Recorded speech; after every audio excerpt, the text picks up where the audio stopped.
You're watching the 420 Pace Network, found at 420radio.ca and paceradio.net. Stay tuned. We'll be back after this toke.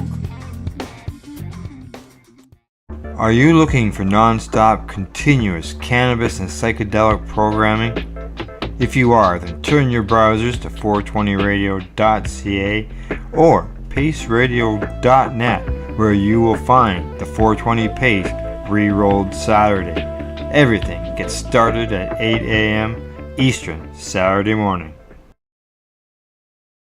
You're listening to the Pace Radio Network here at paceradio.net. The views expressed by the individuals during this broadcast are their own opinions, and they may not be the same as those of their group or other organizations they may be involved with. All medical advice during our broadcast is not a medical opinion and should be checked with your medical physician.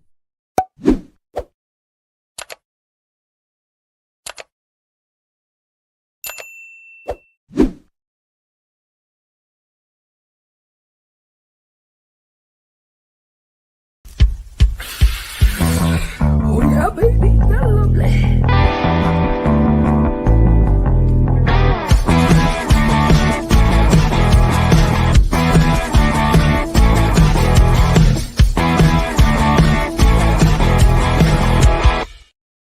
Good morning, it's August the 29th, and welcome to Psychedelics and Cannabis Education and News. We're live from the Legacy420.com news desk here at paceradio.net. Good morning, Glenn. How you doing?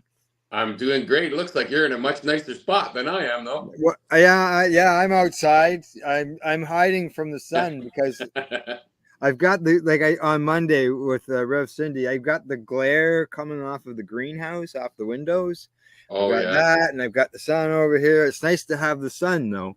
But the problem is I can't see the screen when I can't see because the sun's in my eyes, right? Yeah. Everybody deals with the suns in their eyes, and knows what I mean, I think. Much better than having no sun. Correct. Exactly. Much better than rain. Looks like I could just move over here some spots, eh? But yeah. It's a nice day, though, so it's a good day to be outside. I know the odd time, I'm sure people will hear the birds chirping. Yep, I like that sound. Yeah. Peaceful for sure. So, any bike news? Other than I'm going out as soon as we're done here. All right, so you got the tire on it and everything ready to go.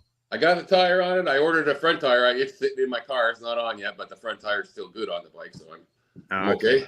Yeah, works good, and I can't wait. It's sunny. It hasn't been really nice in the last couple of days here. All right, good stuff. All right, well, look forward to the story next week when we get together. Yeah. All righty, well, let's get started and get at her.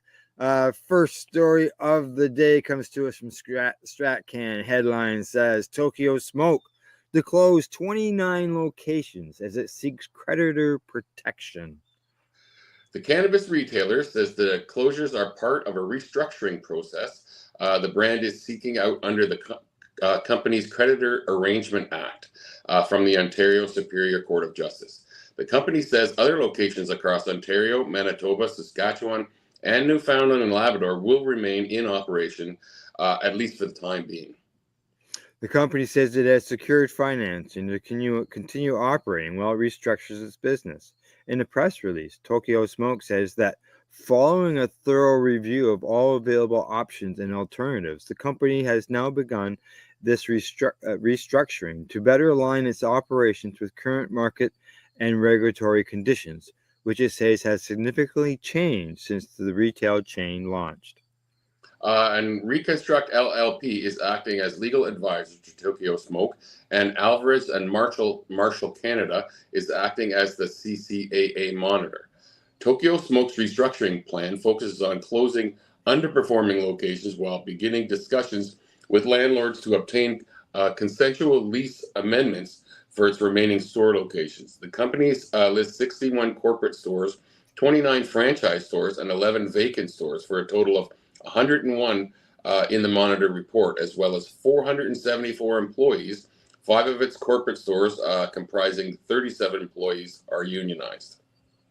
Tokyo Smoke says that significant overhead costs required to manage its approximately 100 retail locations have resulted in material and recurring losses.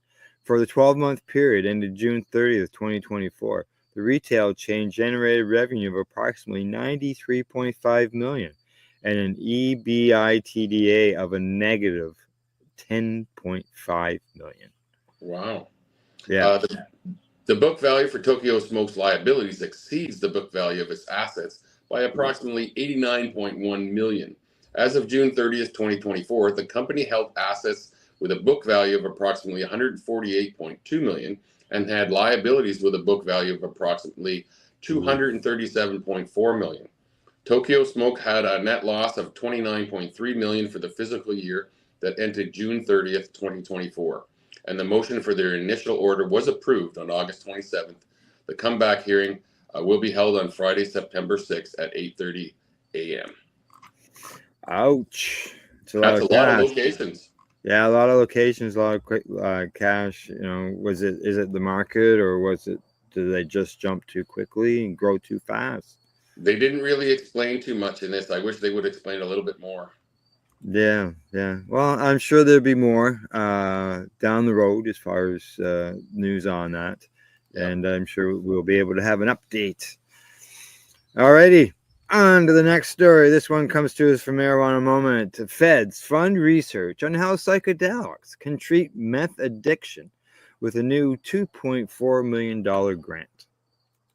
The National Institutes of Health will put $2.4 million toward funding studies on the use of psychedelics to treat methamphetamine use disorders, researchers announced this week.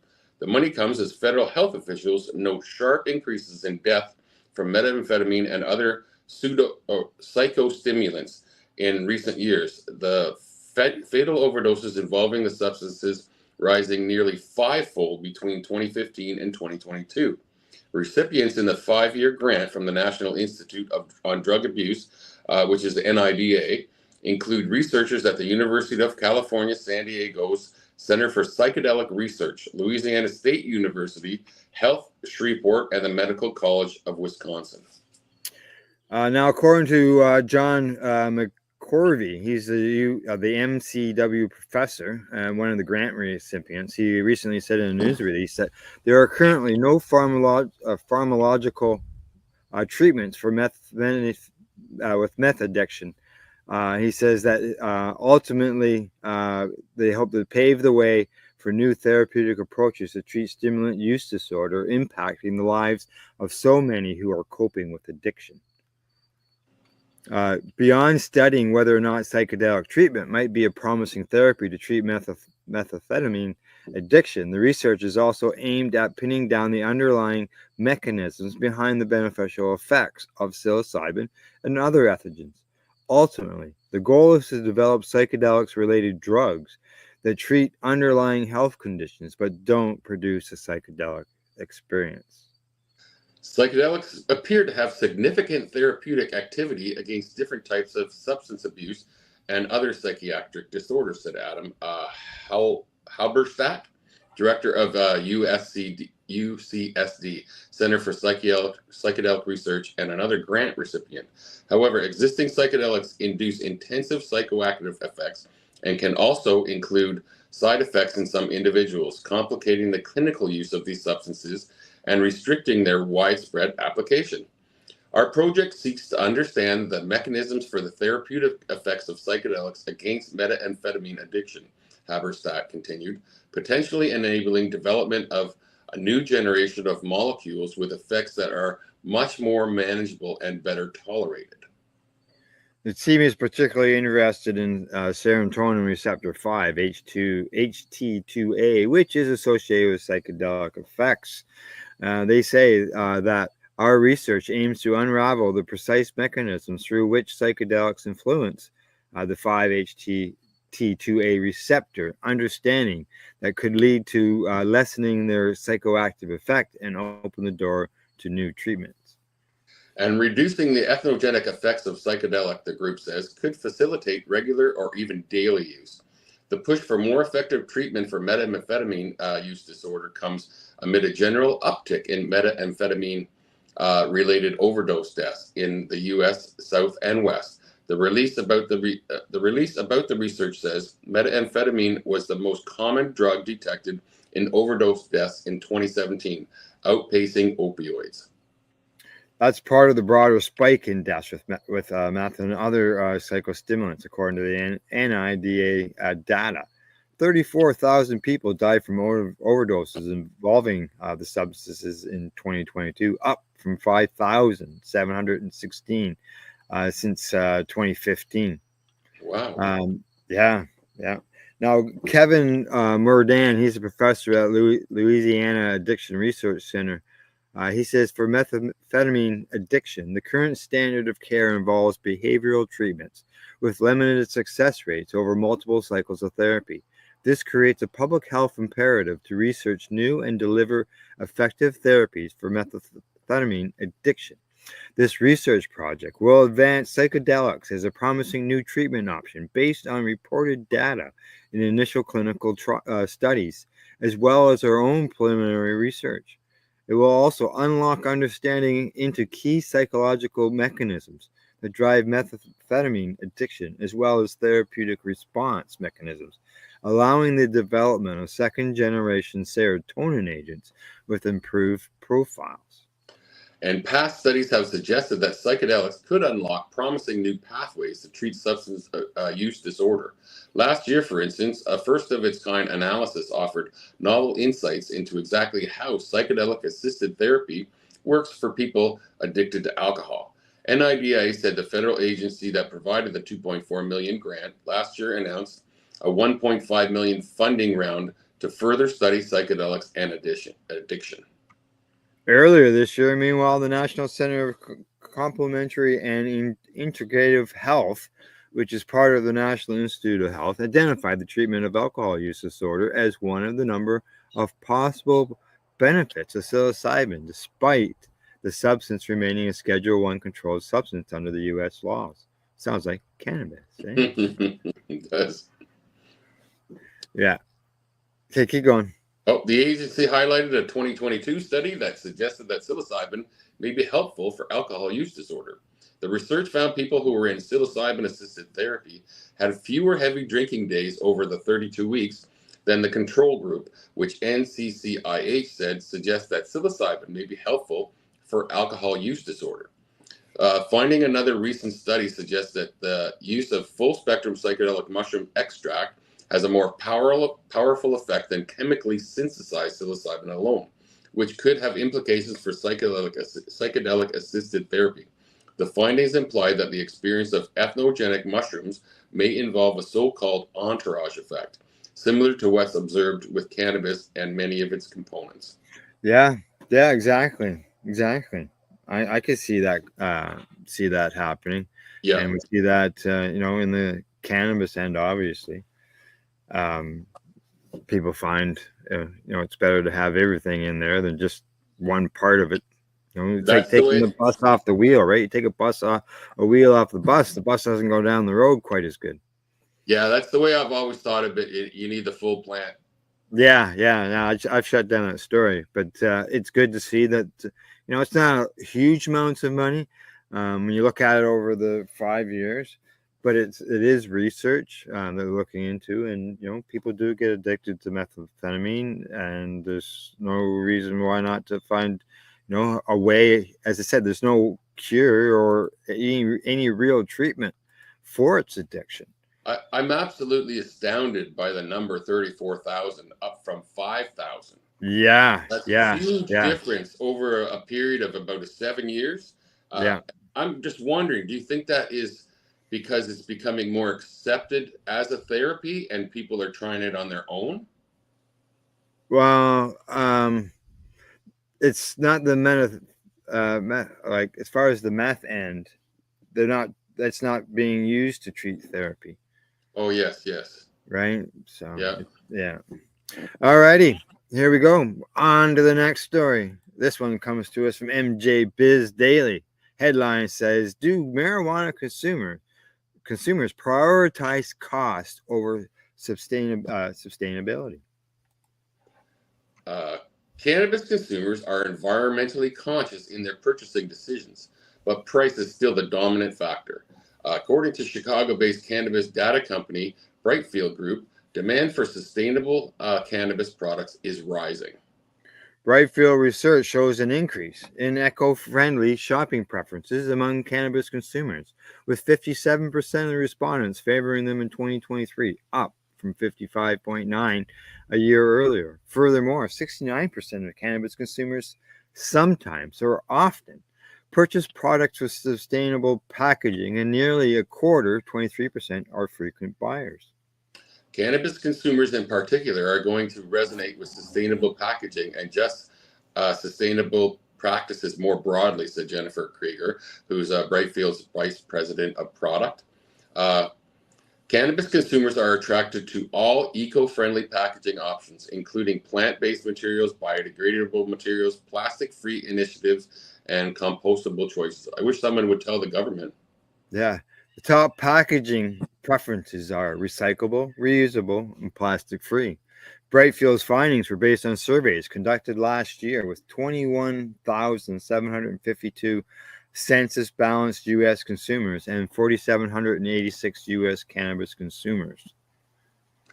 Citing its own research, Canadian cannabis producer Tilray Brands has suggested consumers are 50% more likely to purchase cannabis product with sustainable packaging than without.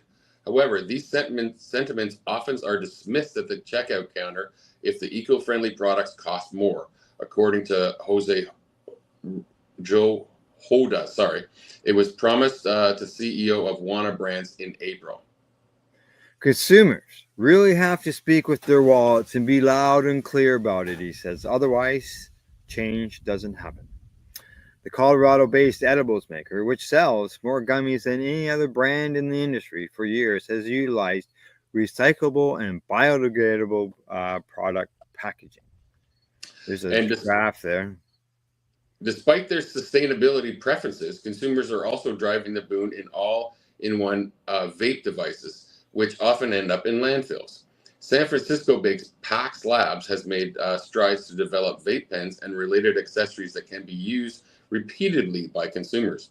But the vape manufacturers also understands that purchasing habits, the power of convenience, and limitations on discretionary income. One of the realities of operating in the cannabis industry is that we all have to meet consumers where they are, according to Laura Fogelman, spokesman for PAX Labs. She says that one of the things that's become really clever over the past couple of years is that consumers really are gravitating towards these all-in-one devices. Cannabis material costs. Our constraints on packaging and materials, plus running a highly regulated business with steep taxes, often limits operators' ability to initiate more sustainability practices, according to Mike Forenza, who's the managing partner of AE Global, a Miami-based custom packaging provider for the cannabis industry. Every brand is saying they would definitely like to do it if it was economically or commercially viable. Now, according to Bright staff data, nearly two-thirds of cannabis consumers, that's 65%, believe sustainable options are too expensive, though their percentage slowly has been decreasing since 2020. Unsurprisingly, overall product price is the top factor in purchasing, with 75% of the survey respondents ranking it number one, well ahead of the number two consideration, desired effects. That cost conscious has led to some gaps in sustainable packaging adoption, despite a growing commitment from consumers who extend their own sustainability practices beyond cannabis products, such as reducing waste and or repurposing items, according to Brightfield's Kregor. We're not seeing the trends of purchasing that we'd like to for sustainability, she said. Finding ways to overcome the concern for price is where the hope is. I think a lot of this has to do with we're getting squeezed on all sides now, and we would love to have recyclable packaging, green packaging, but a lot of people can't afford to spend the extra, even if it's $1. Yeah, it all adds cost to the end product that ends up being paid by the consumer, right? Yeah. If they could make those materials cheaper for the businesses to buy in order to, pass those savings along, hopefully, but that doesn't always happen, as we know. Yeah. Alrighty, on to our next story, which is our last story before we go to our break. And this one comes to us from the Marijuana Moment. The headline says DEA pushing cannabis rescheduling past election is incredibly disappointing, Congressman says as stakeholders react to hearing. Yeah.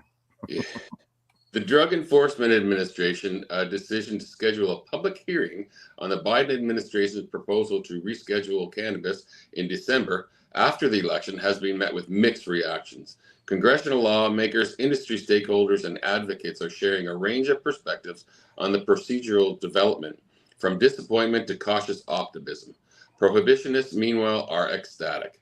While supporters of the rescheduling action hope to see a final rule issued before the November election, DEA announced on Monday that it would hold an administrative hearing on the proposal to move cannabis from Schedule 1 to Schedule 3 under the Controlled Substance Act on December 2nd. The timeline leaves room for the possibility that final rulemaking may not happen until after the next administration takes office, creating added uncertainty about the ultimate outcome. And this is absolute stupidity. Oh, I couldn't believe it when I heard this. I went, what? Yeah. No. It's the same thing every single time. Let's push it off. Push it off. Yeah, that's right. Now, Rep. Earl Blumauer, co-chair of the Congressional Cannabis Caucus, said on Tuesday that it's incredibly disappointing to see the DEA drag their feet on an issue which has been a clear White House priority. However, he said that while he would have preferred to see rescheduling finalized before the election, we still have every reason to believe that it will happen before President Biden leaves office. I don't see that happening. I know. Yeah, I'm not too optimistic like Blumauer is.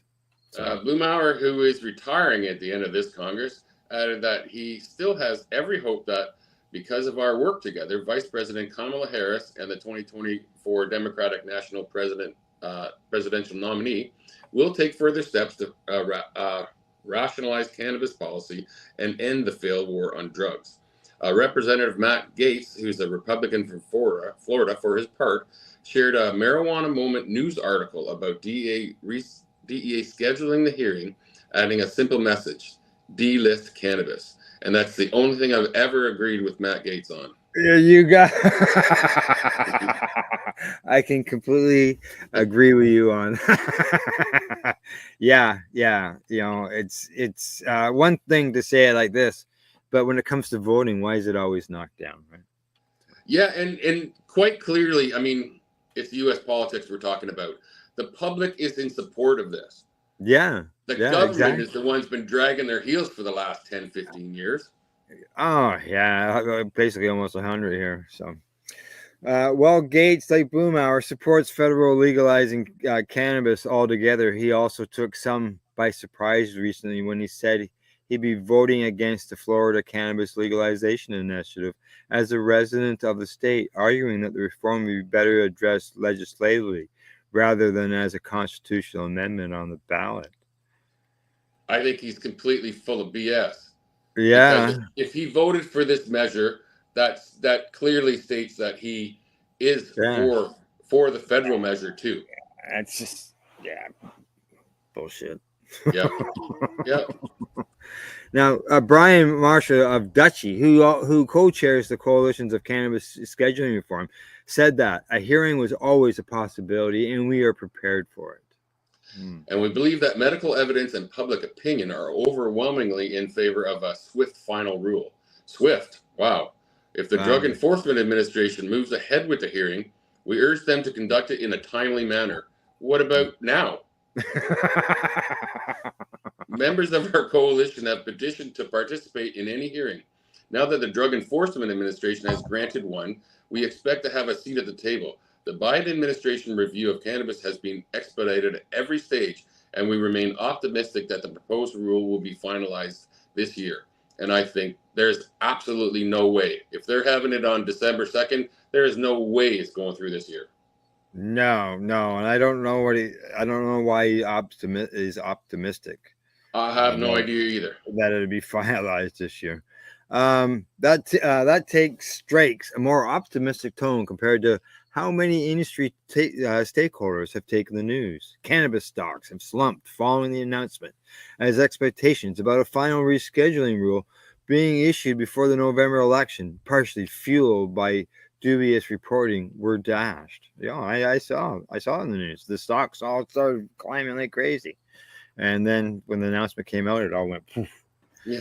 But it was far from certain that the administration would move to the final rulemaking without an administrative hearing, especially given the widespread public interest in the issue and multiple requests from reform supporters and opponents alike to take that additional procedural step.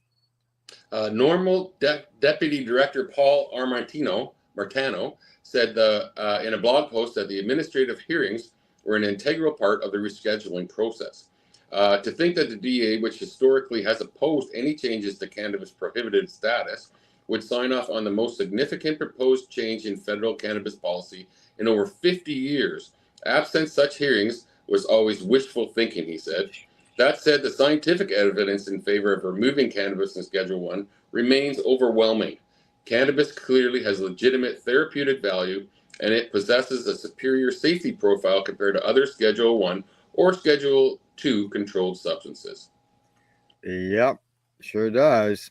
Now, Steph Scherer, founder and president of the Americans for Safe Access, also weighed in on the announcement, emphasizing that millions of patients, their families, and healthcare providers are counting on leaders in Washington to prioritize their rights and health needs. Goes on to say that the delay in the rescheduling process only highlights the urgent need for federal representatives who will champion the integration of cannabis into our healthcare infrastructure and advocate for the rights of those who rely on it. I love that line there. They're counting on leaders in Washington to prioritize their rights and health needs. Yeah. That's not going to work out for you. Here you go. You get the next line. The proliferous group, Smart Approaches to Marijuana, SAM, has made clear they're enthused by the scheduling of the hearing, with SAM President Kevin Sable calling it a huge win in our fight to have this decision guided by medical science, not politics. And we will seek to use this hearing to spell out in detail how cannabis continues to fail to meet the criteria to be rescheduled. Oh, yeah. I completely agree. Have the hearing. But have the hearing like 6 months ago. Yeah.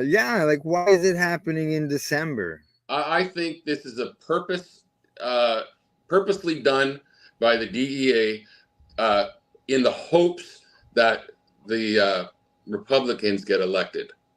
And that's the only way I can think of this, because I think if this was scheduled 6 months ago, it would go through this year. Yeah. And if the Republicans do get elected, which I don't think they will, but if they do, I can see them putting the kibosh on this completely. Yeah. The psychedelics research company, Panacea Plant Science, which has challenged DEA's administrative hearing process over the agency's proposed ban on certain psychedelic substances, told the Marijuana Moment that PPS is happy to see the hearing scheduled, as we were one of the groups the DEA referenced as requesting a hearing in the original announcement. We plan to challenge the legality of the hearing ahead of time and thus cause it to be canceled or delayed while our challenges play out. The Harris Biden DEA and DOJ did not follow proper administrative law process, including their findings of no tribal implications, which is key to our challenge, and expect the cannabis rule, making it to be delayed several years. In Congress, numerous lawmakers have shared their own perspectives on the proposed reform with DEA and DOJ since the Schedule 3 announcement was made in March. In August, for example, Senator Chuck Grassley, who's a Republican, raised concerns about the Biden administration's justification for recommending cannabis rescheduling, demanding answers to questions from federal agencies about how they arrived at the decision in what he described as a rushed and unconventional administrative process.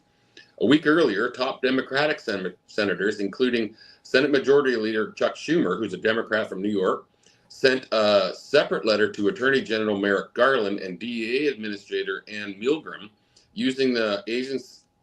urging the agencies to promptly finalize the rule to reschedule cannabis.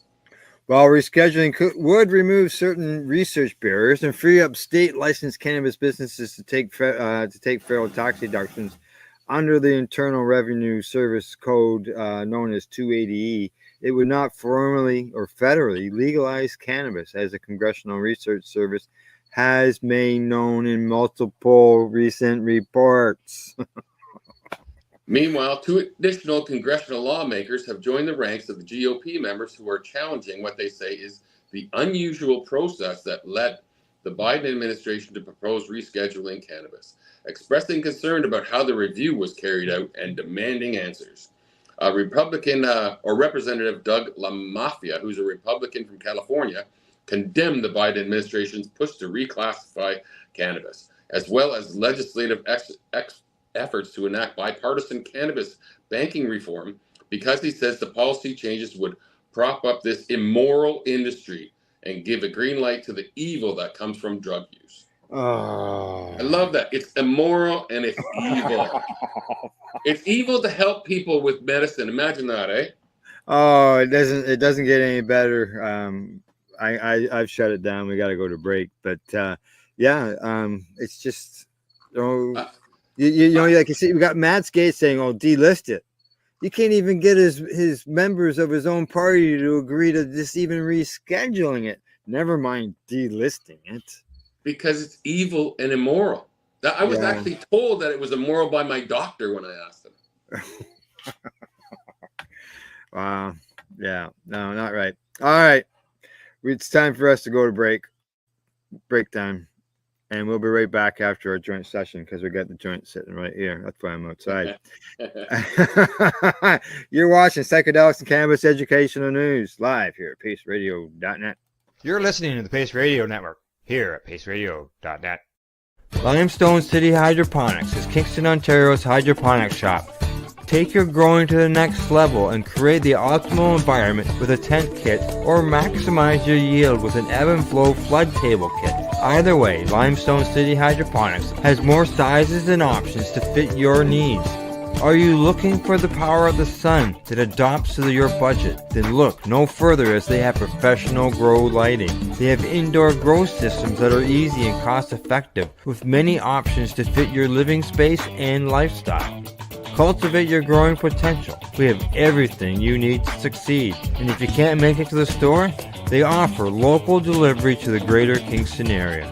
Remember, when you're looking for experts to help you grow, then look no further than the locally owned Limestone City Hydroponics, 105 Sunderland Drive in Kingston, Ontario. Call them at 613-548-0420.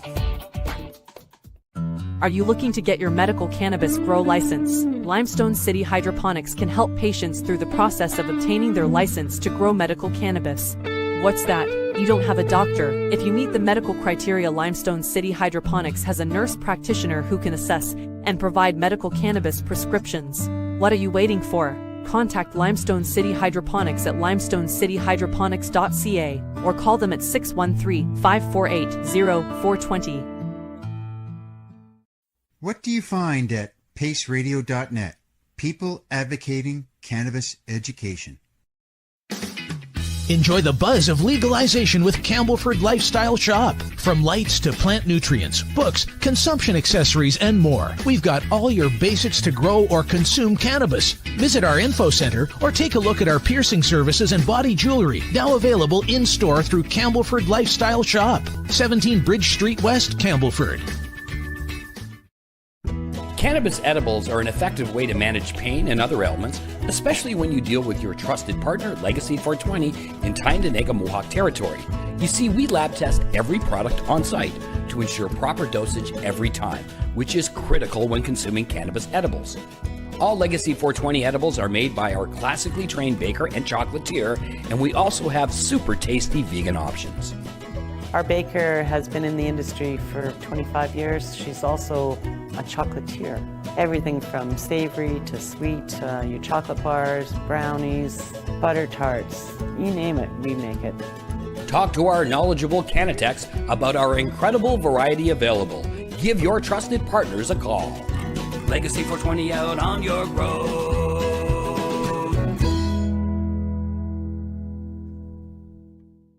You're listening to the Pace Radio Network here at paceradio.net. Hey, we're back from a medication session. Actually, I'm still smoking my joint, but we got 4 more stories to bring. We got some stuff on some You need a clinical smaller news. joint or a bigger break? Hey, actually, yeah, a little of both, maybe. All righty, here we go. Started with our first story as we got back from the break. Cannabis extracts effective for treating refractory nausea per clinical trial. And this comes to us from the Cannatech Today. Anyone who has battled cancer or has a loved one who has battled cancer knows that firsthand how awful it can be. Undergoing chemotherapy treatment is often necessary, but it's also very difficult for cancer patients to have to endure. A common side effect of chemotherapy treatments is refractory nausea. Refractory nausea is a condition that occurs when nausea and vomiting don't respond to treatment. When a cancer patient experiences it, it makes a difficult situation even worse. Wow. I know that I use cannabis for nausea, especially when I get prepped for my colonoscopies and stuff. And works for me. Now, according to a recent clinical trial conducted in Australia, the use of plant-derived cannabis extracts is a safe and effective treatment for refractory nausea. They say that the administration of cannabis extracts containing equal percentages of THC and CBD safely and effectively relieves the nausea and vomiting in patients undergoing chemotherapy. So there you go. That's good. Wow. Australian investigators assessed the use of standardized cannabis extract versus placebo in 147 patients undergoing intravenous chemotherapy. Australian law permits physicians to prescribe cannabis products to patients unresponsive to conventional treatments. Participants in the study all suffered from nausea and vomiting despite taking standard antiemetic medications. Patients consumed either extracts or placebo 3 times a day, in addition to their prescription medications. Compared to a placebo, cannabis extracts significantly reduce vomiting frequency and improve patients' quality of life. Big words, quality of life. Researchers concluded an oral formulation of THC and CBD was an effective adjunct to standard antiemetrics for preventative and treatment of refractory CINV with adverse effects including sedation and dizziness, but no increase in serious adverse effects. Our data support the claim that oral THC CBD is an effective and safe option for the prevention of refractory CINV, which is chemotherapy-induced nausea and vomiting. In an accompanying editorial, authors opined for patients receiving moderate or high emetic risk chemotherapy, THC CBD may be considered as an option for secondary prophylaxis or CINV for patients who had refractory nausea in a previous cycle, despite guideline concordant treatment. Both cannabis and THC are well-established anti-nauseants. An oral formulation of synthetic THC, which is dronabinol, has been FDA approved in the United States as an anti-Semitic since 1985. Yeah. I used extracts as well as cannabis. It works for me for nausea. Nice. Because if you're going to take a pill to try to reduce your nausea, isn't there a chance that you're just going to throw that pill back up? Yep. Yeah, and if you read the side of the packages, most of them say it will cause that. What do you do? All righty. Story number 6 of the day. California Senate passes bills to allow marijuana sales at state-run farmers markets and legalize cannabis cafes. This comes to us in a marijuana moment. Yes. The California Senate has approved assembly-passed bills allowing small marijuana growers to sell their products directly to consumers at state-organized farmers markets and to legalize cannabis cafes in the state. On Tuesday, senators voted 27-5 to advance the marijuana farmers markets measure. With Assembly member Gail Pellerin, who's a Democrat, members also approved the cannabis cafe proposal from Assembly member Matt Haney, who's another Democrat, in a 30-7 vote. Now it says allowing small cannabis growers. I'm going to assume that they're all legal and licensed. I would think so. Yeah, I'm assuming that's what that is. Get out of there. And now on Tuesday, you read that, right? Yeah. Yes. The former bill would also allows on-site cannabis consumption at approved events. If enacted, however, the law would not mean that small cultivators could freely market their products alongside other traditional vendors selling fruits and vegetables at traditional farmers markets. For example, unless there was a local and state regulatory approval to sell cannabis at a specialized area. The bill cleared the Assembly in late May with nearly unanimous support before moving on to the Senate, where it passed through 2 committees. It still needs to go back to the Assembly for concurrence on Senate amendments. Under the proposal, the Department of Cannabis Control would be authorized to issue a state temporary event license to a licensee authorizing on-site cannabis sales to and consumption by persons 21 years of age or older at certain venues expressly approved by a local jurisdiction as specified, the bill text says. Sounds really complicated. Yeah. Local jurisdictions would need to consent the following to allowing the events in order for a license to be granted. I wasn't surprised there. Now, according to Senator Susan Eggman, she said on the floor that as a farmer's daughter, knowing the importance of having that direct relationship with the consumer, this allows cannabis farmers to be able to sell at authorized events cannabis directly to the sellers, bringing the stock right to the person. Applicants wishing to obtain a state temporary events license would also need to meet the definition of a small cannabis producer. That means they could not be cultivating more than 1 acre of cannabis, 22,000 square feet under a mixed light tier 1 cultivation license, or 5,000 square feet under a mixed light tier 2 or indoor cultivation license. This would expand upon California law, which was enacted in 2018, allowing regulators to issue temporary cannabis event licenses in jurisdictions where the local government permits it. It was the policy change that allowed cannabis sales and on-site consumption at the California State Fair for the first time this year. Under the policy, approved retailers could market their cannabis, whereas the latest legislation would extend that to small cultivators that received the necessary license. Meanwhile, Haney's separate cannabis cafe bill that's also passed the Senate this week would allow on-site cannabis consumptions at licensed businesses that could also offer non-cannabis food and non-alcoholic drinks and host live events such as concerts if they get permission from the local government.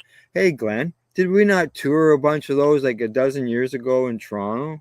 We did. It was one of my favorite things I think I've ever done. I had a lot of fun doing that. I met a lot of good people, a lot of wicked places that we went to. With some good food and good drinks, not necessarily alcohol, mostly non-alcohol, but it was really good. I'm wondering here, it says here they're allowed to sell non-cannabis food and non-alcoholic drinks. So you can't have a beer. Correct. Which is weird to me. Well, it's just like here in Canada too. We can't have alcohol and cannabis mixed in. Never made sense to me. I'm not a drinker. But it never Yeah. made sense to me that someone couldn't sit in the sun and have a beer and smoke a joint. Yeah. I never understand that. We talked about that last night on the Pace Radio show with our guest, D, the Bud guy, and talking about drinking alcohol and smoking cannabis, and the fact that people do go green easier when they can combine the two of them. And he suggested, what was this? He had a suggestion, which one of them to do first in order to reduce that effect. But I can remember when I used to drink and I consumed cannabis, yeah, there was times where I was going like, holy smokes, like find me a cold spot to lay on the floor, will you? I'm not saying that it doesn't happen, but that happens with just alcohol itself. Oh, it does. Oh, yeah. And I'm not saying no, we should be able to go and get blasted, whatever, you know. Yeah. I'm just saying we're all adults. Once you're able to consume alcohol and able to consume cannabis, you're an adult according to the law. So why couldn't I have a beer sitting in a 80-degree sun while I'm smoking a joint? You know, I can do it at home. I have no problem. Well, that's where they want you to do it then. Yeah, they don't want to mix them, eh? And I think I wouldn't doubt if part of the effect is the driving concern. So yeah, and there's always that concern. I mean, don't drive when you're doing it. That's that simple. Don't drive when you're drinking. Don't drive when you're smoking. That's it. All right, back to the story. It continues on with Governor Gavin Newsom vetoed the prior version, saying that while he appreciated that the intent was to provide cannabis retailers with increased business opportunities and an avenue to attract new customers, he felt concerned this bill could undermine California's long-standing smoke-free workplace protections, and that's what's happening here. That's the problem here as well. To that end, the new measures contains changes to create separation between public consumption spaces and back rooms for businesses where food is prepared or stored in order to better protection the health of workers in line with governor's concerns. And the bill was further amended in the Senate to make it so local jurisdictions would need to consider whether they're requiring adequate ventilation and filtration systems. It also revised to stipulate that employers can wear masks, or employees can wear masks, including N95 coverings, without penalty. Employers would be required to pay for those masks. Additionally, the legislation was amended to specifically prohibit loitering around the cannabis cafe, with licensees being responsible for ensuring that steps are taken to prevent such loitering. Oh, I completely agree on the ventilation and filtration systems. That was one of the things that we did in that review of the lounges in Toronto was the ventilation. And in one of my Pace memories that we run on the network over the weekends is a Vapor Central. And in one of the pictures is you, Scott and Aaron standing underneath one of half a dozen can air filters that Vapor Central was using in order to help clear the air. Yeah, and when we went to the cafe, they didn't allow smoking inside, but you. That was at the one. That was at the Hot Box. Abby, the Hot Box Cafe. That's what it was. I couldn't remember the name. Yeah. When we went there, you could go out back and smoke a joint. Correct. You couldn't smoke in the restaurant, which I have absolutely no problem with. Yeah. You know, let me see it. Senator Ben Allen said on the floor on Tuesday's vote, the current law allowing for site cannabis consumption lounges, but banning the sale of food and beverages at premises has created costly and cumbersome workarounds to provide their guests with the expected experience by either taking out 2 property leases or having food items delivered in from outside vendors. Meanwhile, the measure, which will also need to go back to the Assembly for concurrence on recent changes, would also allow local governments to decide whether to allow cannabis cafes to operate instead of automatically legalizing them statewide. That's just opting out, as the retail end of the stores. Yeah. The bill makes explicitly clear the hemp-based food items or drinks are not considered non-cannabis products. The could be sold at the cafes. It also says that non-cannabis items shall be stored and displayed separately and distinctively from all cannabis and cannabis products present on the premises. The legislation would also allow live musical or other performances on the premises of a cannabis retailer in areas where on-site consumption is allowed.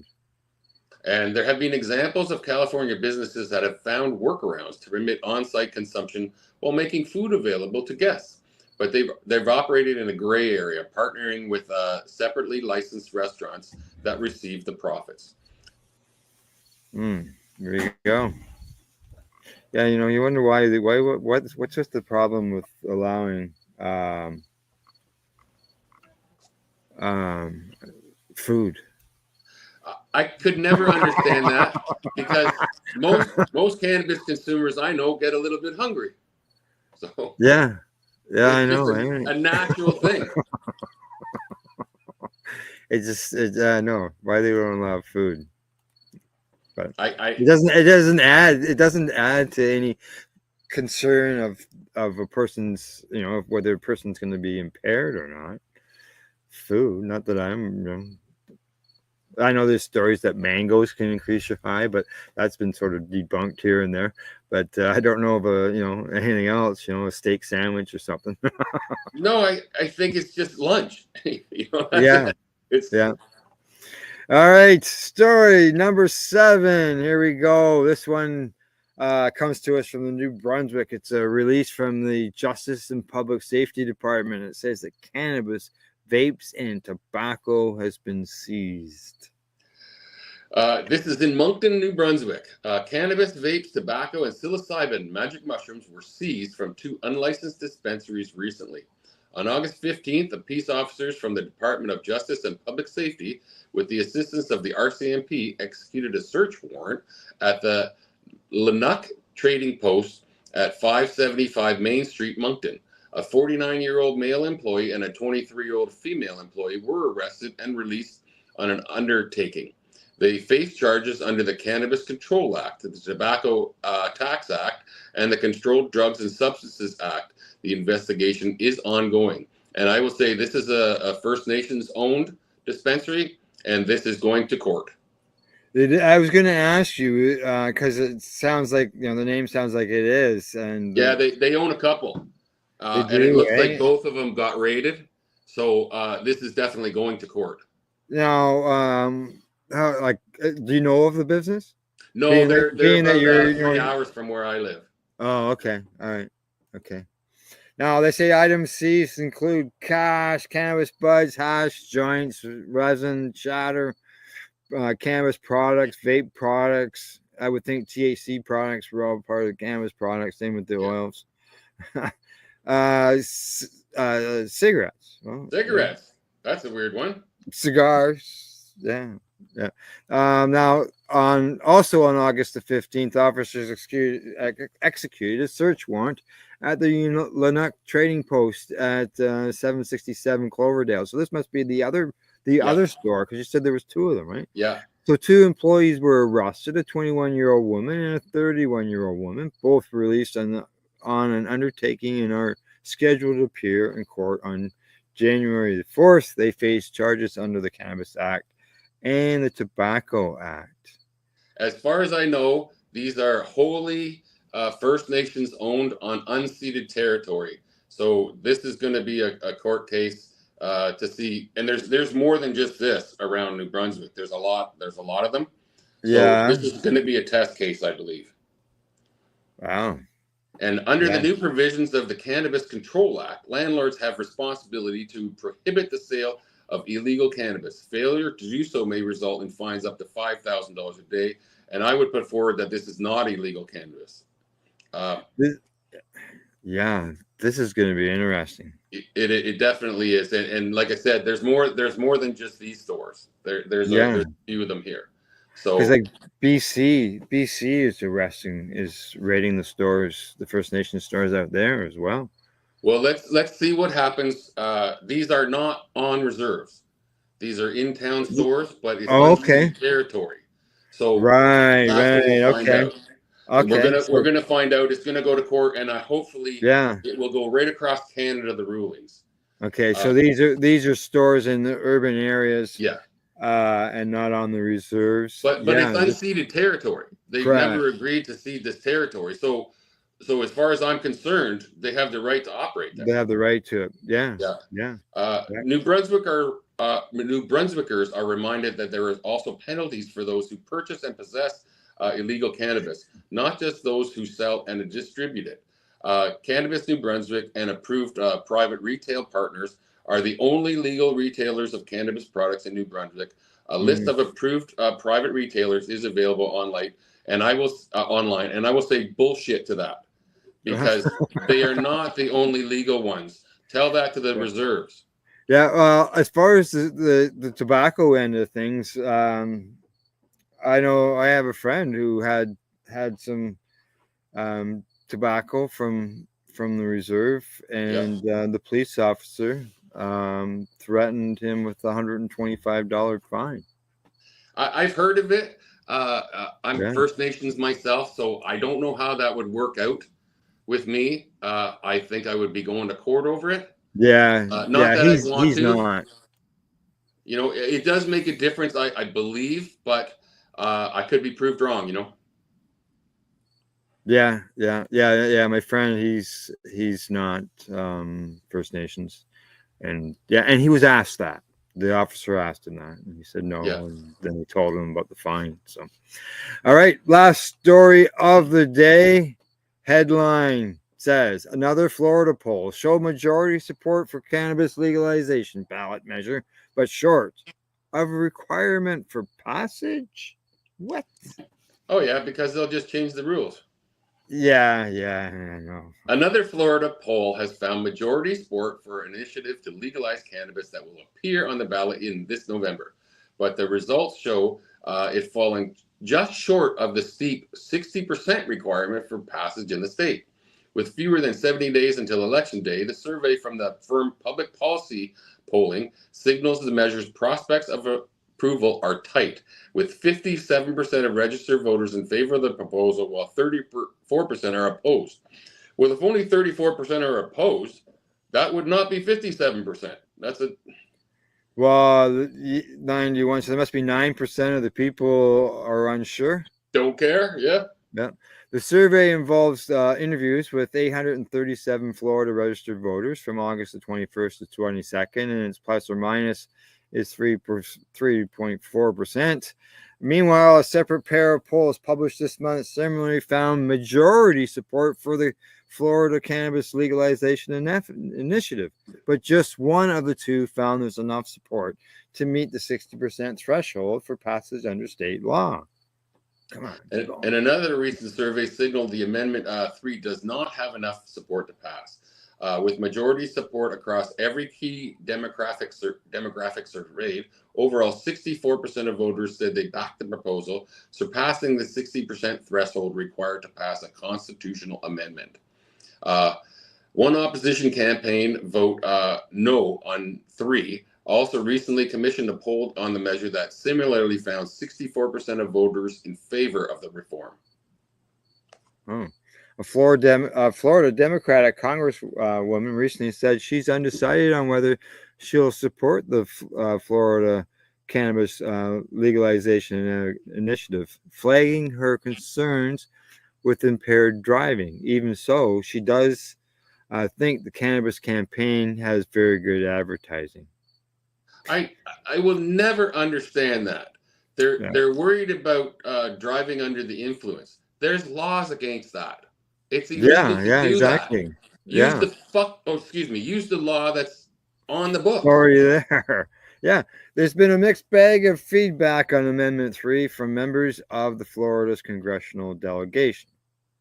One pro-legalization GOP congressman, Matt Gaetz, recently said he intends to vote against it, strictly because he feels the reform should be enacted statutorily, rather than as a constitutional amendment that would prove more challenging to amend. On the other hand, Representative Brian Mass, who's another Republican, co-chair of the Congressional Cannabis Caucus, predicted earlier this year that the measure will pass. Meanwhile, a top staffer for Florida Governor Ron DeSantis and CEO of a top cannabis company feuded over the state legalization initiative this month, drawing attention to the anti-cannabis governor's position on allowing home cultivation, which would not be included in the reform measure. While DeSantis is actively opposing the legalization measure and has not voiced support at home grow option, the staffer said on Tuesday that Amendment 3 would create a monopoly on recreational that doesn't allow home growing. A spokesperson for why doesn't DeSantis get that maybe included? Like, he is the governor. Why doesn't he go ahead and add that to it? No, he's opposed to it. Yeah. So he's definitely opposed to a home growing option. He's opposed for against the measure completely. So yeah. A spokesperson for the Smart and Safe Florida told Marijuana Moment that single subject restrictions for ballot measures under the state constitution meant advocates would have risked disqualification if they included provisions to provide home cultivation options. Separately, the head of Florida's correctional department claimed in an op-ed this month that passing cannabis legislation initially would actually increase the state's prison population, a paradoxical assertion that's being promoted by top staff of DeSantis. How is backwards is up and right's left?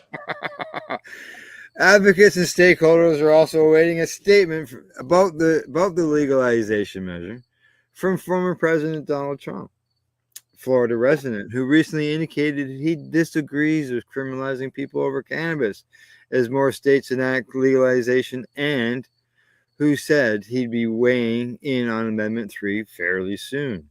Roger Stone, a longtime Trump ally and GOP political operative, told Marijuana Moment last week that if the Republican nominee does ultimately endorse the initiative, he would guarantee victory, or that would guarantee victory. Meanwhile, a hedge fund billionaire announced earlier this month that he's spending $20 million in support of candidates and to oppose Amendment 3. Of that, $12 million donation will go directly to the Vote No on 3 campaign. Overall, there's been a mixed bag. Why don't you put the guy's name there? Overall, there's been a mix. I love how they just do this. There's some billionaires going to do this, but where's the guy's name? Overall, there's been a mixed bag of supports and opponents of the legislation measure. For example, Florida GOP senator recently endorsed the ballot initiative, breaking with the state Republican Party that he previously chaired. Yeah. Now, the Florida Republican Party officially came out against the cannabis initiative in May, clearing the way for the governor to raise money to fund an opposition campaign against the measure. The GOP state senator's endorsement of the legalization measure came one day after the Florida Police Chiefs Association and Florida Sheriff's Association both came out against Amendment 3. They argued that the reform would cause increases in youth use, impaired driving, illicit operations, and tax costs for residents, citing dubious evidence. Oh, don't legalize! It's going to cost taxpayers money. And this can be completely directly refuted by the states that have already legalized this. And it's clear for anyone to see. And this is like sticking your head in the sand and ignoring everything, or just watching one news station your whole bloody life. Smart and Safer Florida, meanwhile, has earned endorsements from a variety of organizations, officials, and lawmakers, including Jacksonville Mayor Donna Deegan, who's a Democrat, Gladstone Sheriff Morris Young, Service Employees International Union, State Senators Joe Gutierrez, who's a Republican, and Shervin Jones, who's a Democrat. Last month, the governor also lashed out against Amendment 3 at the Republican National Convention, making hyperbolic claims about the reform would allow. Claims backers say they are absolutely untrue. Of course they do. DeSantis claimed the proposed constitutional amendment limitless, arguing that it would establish a right to cannabis that would be more fundamental than Second Amendment or First Amendment or Second Amendment protections for free speech and guns, respectively. What the hell do they have to do with each other? And how would they? So he's trying to say it would establish a right to cannabis that would be more fundamental than Second and First Amendment. How is that? Like, who heard this and thought, oh, that's brilliant? Not a person in the freaking world. Speaking at a recent police event, DeSantis falsely claimed that the most Colorado voters regret approving cannabis legalization. In fact, recent polling shows the reform continues to enjoy strong support there. Wow. I can't believe the BS coming out. It's just okay. Well, yeah, let's wrap that story up. So there you go. That's a very upsetting story. It just I could tell. Full of crap. So much crap. Yeah, and they're reporting what they're being told. I don't know. I'm just baffled. I'm almost at a loss. And that's why I laugh when I hear that the Republicans say they're going to legalize cannabis. I would just laugh because unless it comes from the guy. This is a no-brainer. This helps people. Oh, I know. Big time. Exactly. But it's that fear. You got to keep that fear up. Keep that. It's just nasty. I wish we would have put this story earlier and gone out on a high note instead of this crap. Sorry for upsetting the rest of your day. But it's time for us to go. Anything you want to say? Peace off. All right. From the Legacy420.com news desk, that's a news report for today. And for our buds at the Campbellford Lifestyle Shop, Limestone City Hydroponics.ca, Legacy420.com, and at ease.ca. In closing, we'd like to say thanks for watching or listening. And plus, don't forget to educate, medicate, and do not incarcerate. You're listening to the Pace Radio Network here at paceradio.net. The opinions of the individuals during this broadcast are their own and may not be the opinions of their group or other organizations they may be involved with. All medical advice during our broadcast is not a medical opinion and should be checked with your medical physician. When you have a pain that's reached its peak, Legacy for 20, it's so unique. If organic cannabis is what you seek, here's your trusted partners 7 days a week. Suppository salves, vapes and drops, topicals, edibles, infused pop. Just when life seems like it ain't easy, at Legacy 420, enjoy a pop freezy. Lab tested products, make them the GOAT. Legacy 420 out on your road. Legacy 420 in Tyndonega Mohawk territory. Indigenous organic cannabis at its finest. Enjoy the buzz of legalization with Campbellford Lifestyle Shop. From lights to plant nutrients, books, consumption accessories, and more, we've got all your basics to grow or consume cannabis. Visit our info center or take a look at our piercing services and body jewelry, now available in-store through Campbellford Lifestyle Shop, 17 Bridge Street West, Campbellford. Limestone City Hydroponics is Kingston, Ontario's hydroponics shop. Take your growing to the next level and create the optimal environment with a tent kit, or maximize your yield with an ebb and flow flood table kit. Either way, Limestone City Hydroponics has more sizes and options to fit your needs. Are you looking for the power of the sun that adapts to your budget? Then look no further, as they have professional grow lighting. They have indoor grow systems that are easy and cost effective, with many options to fit your living space and lifestyle. Cultivate your growing potential. We have everything you need to succeed. And if you can't make it to the store, they offer local delivery to the greater Kingston area. Remember, when you're looking for experts to help you grow, then look no further than the locally owned Limestone City Hydroponics, 105 Sunderland Drive in Kingston, Ontario. Call them at 613-548-0420. We are people advocating cannabis education here at paceradio.net.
Okay. Got a minute? All right. I've got JJ O'Brien with me. So what do you think? I think it's great so far. I've just been making my rounds through the vendors, and I'm only about halfway through. But it's been very interesting. It's a great crowd here. It's very busy, so I'm just slowly making my way through. Yeah. I saw you up on stage during the seminar there. Yes, I was very proud to be representing Education and speaking on the Sovereign Inherent Rights panel with my colleague, Jose Bourgeois, who's absolutely amazing, and with Kathy and Sturgis. It was a great panel, and I was very honored to be a part of it. Yeah, good. Now, I guess you're spending the rest of the day walking around. Are you in any more panels? No more panels today, but I'm going to walk around some more, and then I'll be seeing everybody in the consumption lounge later, and hopefully hitting it at the after party. It was raining when I was outside last, so I came in, do some more interviews, but it was nice out there earlier. I know. I'm hoping it's going to clear up, and we can. It was crowded. It wasn't big enough. No, I know, and they kicked a bunch of us out, so I hope we're getting back in. I just have to move out of the way. All right. What else offhand? Can you let us know we're doing anything independently? But I know you're with Education. Shout out to them. Yes, absolutely. Shout out to Education. We're a nonprofit here in Canada that's dedicated to promoting responsible cannabis education in Canada. So check us out at education.info or send us an email. We do have a membership. We have a community and leadership membership. If you have some level of cannabis education, come and join us. Or if not, come and join us as well, and we can educate you. All right, super. Thank you very much. All right, I'll let you go and make your way. Okay, you too. Bye-bye.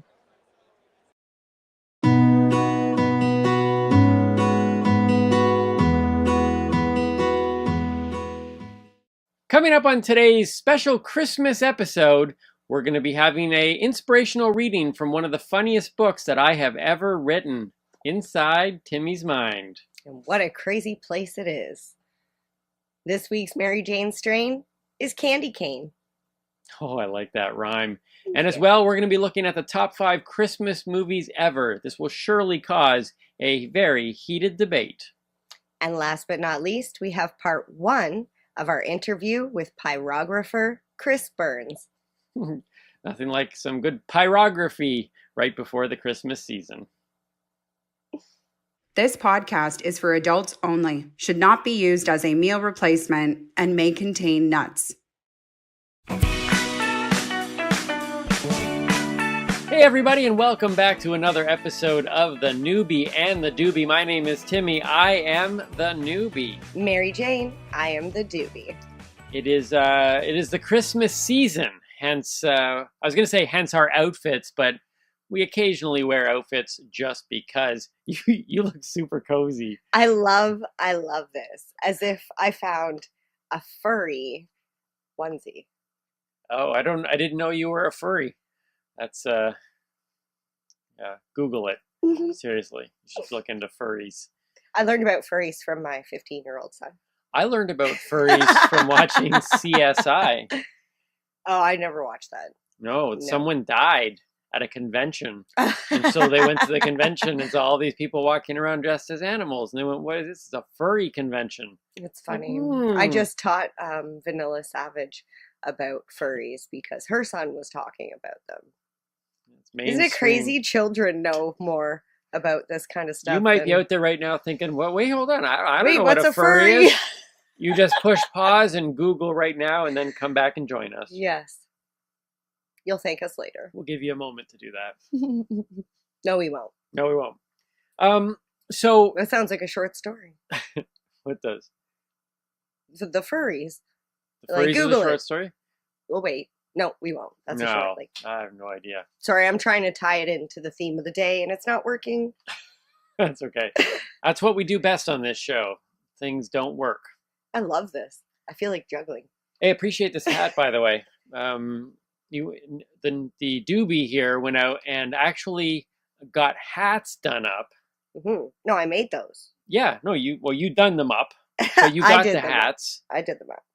For like nothing, pretty much. Well, see, I'm a thrifty shopper, so sorry, I'm like poking myself in the eye. I had purchased the hats the end of season last year. So Okay. I got them for like next to nothing. That's the best way to buy Christmas stuff, right? Absolutely. Like on Boxing Day, you should be buying Christmas stuff. So this is one thing that I keep telling all my friends know, that I don't care about celebrating the event on the day that everybody else celebrates it. I don't care if we do Valentine's Day on the 14th, Christmas on the 25th. I think it's actually better to bump it a week after. Because if you bump it, like you're saying, you get all the deals. And I'm sorry, but Christmas costs a lot of money. So why not save some money and get some deals? I used to think Christmas costs a lot of money until I realized that I actually don't need to spend as much. You know what? It's one of those examples of how culture controls us, and then we get mad. So it's like Christmas is coming, and people are just like, oh, man, I'm going to go into debt. It's going to be so expensive. And it's like, wait, hold on one second. Nobody's making you do this. And yet people feel compelled. Well, there's a borderline, like guilt. There's a guilt placed upon you if you don't give. And you know, I'm a giver. I'm a huge giver. But I don't, like I said, I don't wait for a holiday to give. Right. I give all year round. I see something and I think of somebody and I'll buy it for them. And I'll give it to them. I'm not going to wait till Christmas. So I kind of feel like that should exempt me from giving people Christmas presents, because at least then I spread it out over 12 months. This is the problem with Christmas. Where's the extra money come from? I like that plan a lot. I actually... Yeah, you get lots of presents, don't you? Well, yes. But they're things you need.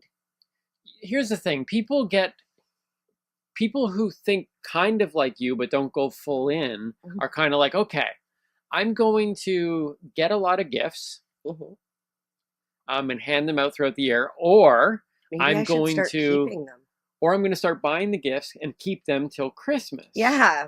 Except what if you bought clothing for somebody and then work. They waited 7 months and it sat in your closet, and now like I bought clothing for my niece and now she's too big for it. Yeah, no, it doesn't. I'll tell you why it doesn't work for most people, is because it's not about the buying of the gifts. It's about buying of the gifts in the season. There's something about the hustle and the bustle, because I know somebody who buys the gifts throughout the year and then still loads up at Christmas, because there's Is it the music?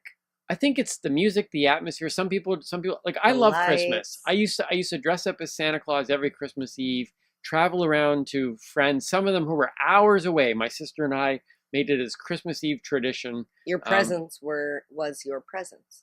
Yeah, I would call and organize. We'd have like a list of we'd add somebody new every year and surprise them. So we would have my sister was like my elf navigator. So I would be all dressed up in Santa Claus. We would leave at 6 in the evening on Christmas Eve. I'd have a list of the list got to maybe 20 friends and people who were hours away in some cases. And we would schedule them. I'd map them all, and everybody knew that I might not get there when I said, but I will give you a heads up of how the travels are going. And I'll stop at a payphone. Well, we had the cell phones. I'm not that old. I thought it was the 80s. I just No, I was let's see. I would have already been in my 20s. Okay. Maybe 18, 19 maybe. Okay. And so I would drive around, and then every once in a while there'd be the surprise. And we showed up at one of my sister's friends, showed up at 2 in the morning because we had pushed everything back, and they did not know we were coming. We knocked on the door. And the mom came to the door, was so excited. I'm standing there in the Santa Claus outfit, so excited, great surprise. 2 in the morning. My sister's friend comes to the door, this is awesome. And then they said, they called for the father to come out. Oh, and wonderful. The father said, in his underwear? Did he come in his underwear? The father yells this: "Do I need to put on pants?" See, I knew that was a father thing. And look, that person is a man after my own heart. I was in my head, I'm like, don't put on the pants. I hate pants. I'll take off my pants now and we can all chill. We can have a pantsless party. But the fact that they were up and still moving and excited to see us at 2 in the morning. So I love Christmas. I love the energy of it. But I long ago stopped mentally and emotionally being connected to the need for gifts or the need to buy gifts. And look, if anybody out there is offended because I didn't buy you a gift, then maybe we need to question relationships and relationship levels. Like, you know, if anybody should be offended, it should be me. Just saying. Well, you're not getting anything this year. Exactly. That's what I'm saying. But that's okay because I get things from you the entire year. 24/7. Yeah. So and that's the way I feel people should live their lives. Don't wait for that special holiday. Like, don't wait till New Year's to make there's resolutions. so much pressure. And then people spend all that money. They spend the extra money. Or money they don't They have. didn't budget for it. They go out there all out. And look, when I grew up, I feel bad. I shouldn't feel bad because it wasn't my fault. My parents make their own decisions. But every year we used to get like a big gift. Like I got my G.I. Joe aircraft carrier, which I still have at the house. I think it was like $99.99. And back then in the 80s, like that was a big Christmas gift. Mm-hmm. And every year we kind of got that one big gift that we wanted. And yeah, you were pretty spoiled. I'm just going to say you're pretty spoiled. My parents were very, very generous, very good to us. We didn't get everything we wanted, but there was always kind of that one real special gift, right? Mm-hmm. And I tried to do that with my kids as well. And then as everyone got older, though, I got less and less the whole. It's not even materialism. I like buying things. I think people should be making things. I'm not against that. But I'm a minimalist in my own life. So when people say, what do you want for Christmas? My answer is genuinely, I don't know, cash. Which you're going to spend on necessities. In this particular case, it's to give me groceries to get through the winter months here. You know, I asked for a gas card or a Walmart gift card because I figured those I could use, like you said, for necessities, for food, for... Cannabis. No, not at Walmart. Yes. You don't have a cannabis gift card? Somebody should look into that. You know, I'm sure some of the stores might have them. It's worth looking into. Mm-hmm. So we've got a lot coming up on the show today. We've got the Candy Cane Strain. Mm-hmm. We're going to talk about the best Christmas movies ever, which some people are gonna fight this list until they I'm die. interested. I already know what number one is. It's a very intense gift, or it's a very intense list. It's a very big debate. It is a gift to us as well. But because today is also Short Fiction Day. Mm-hmm. Oh no, this is the gift. We thought it was appropriate that I would read to you all from the funniest book I have ever written, Inside Timmy's Mind, which you can pick up by connecting with us, direct messages. It's also at the shop, timmyboyle.com. No, timmyboylecomedystore.com. Links will be below. But I'm going to read to you now, in honor of the Christmas season and Short Fiction Day, I'm going to read to you a story from my book. Are you okay with this? Yes, I'm just getting ready to enjoy. I feel like we should have hot chocolate. I kind of do. Instead of water. I love that mug. Here we go. Everyone is familiar with the 12 Days of Christmas. It's a story about the people who are in love, the special loved ones, the greatest love. What are they? Your true love. Their true love. That would be the thing. And I actually think the story is more about an oblivious stalker who just doesn't quite understand what's going on here. And so I would like to share with you a story from inside Timmy's mind called The 12 Wacky Days of Christmas. It's this classic Christmas story told from a comedian's perspective, Timmy Boyle in particular. Here we go. Are you talking about the on the 12 days of Christmas? Yeah, like the song. My true love. Okay. Oh yeah, we go through all the presents. Okay. Right, here we go. I'm excited. I know this one.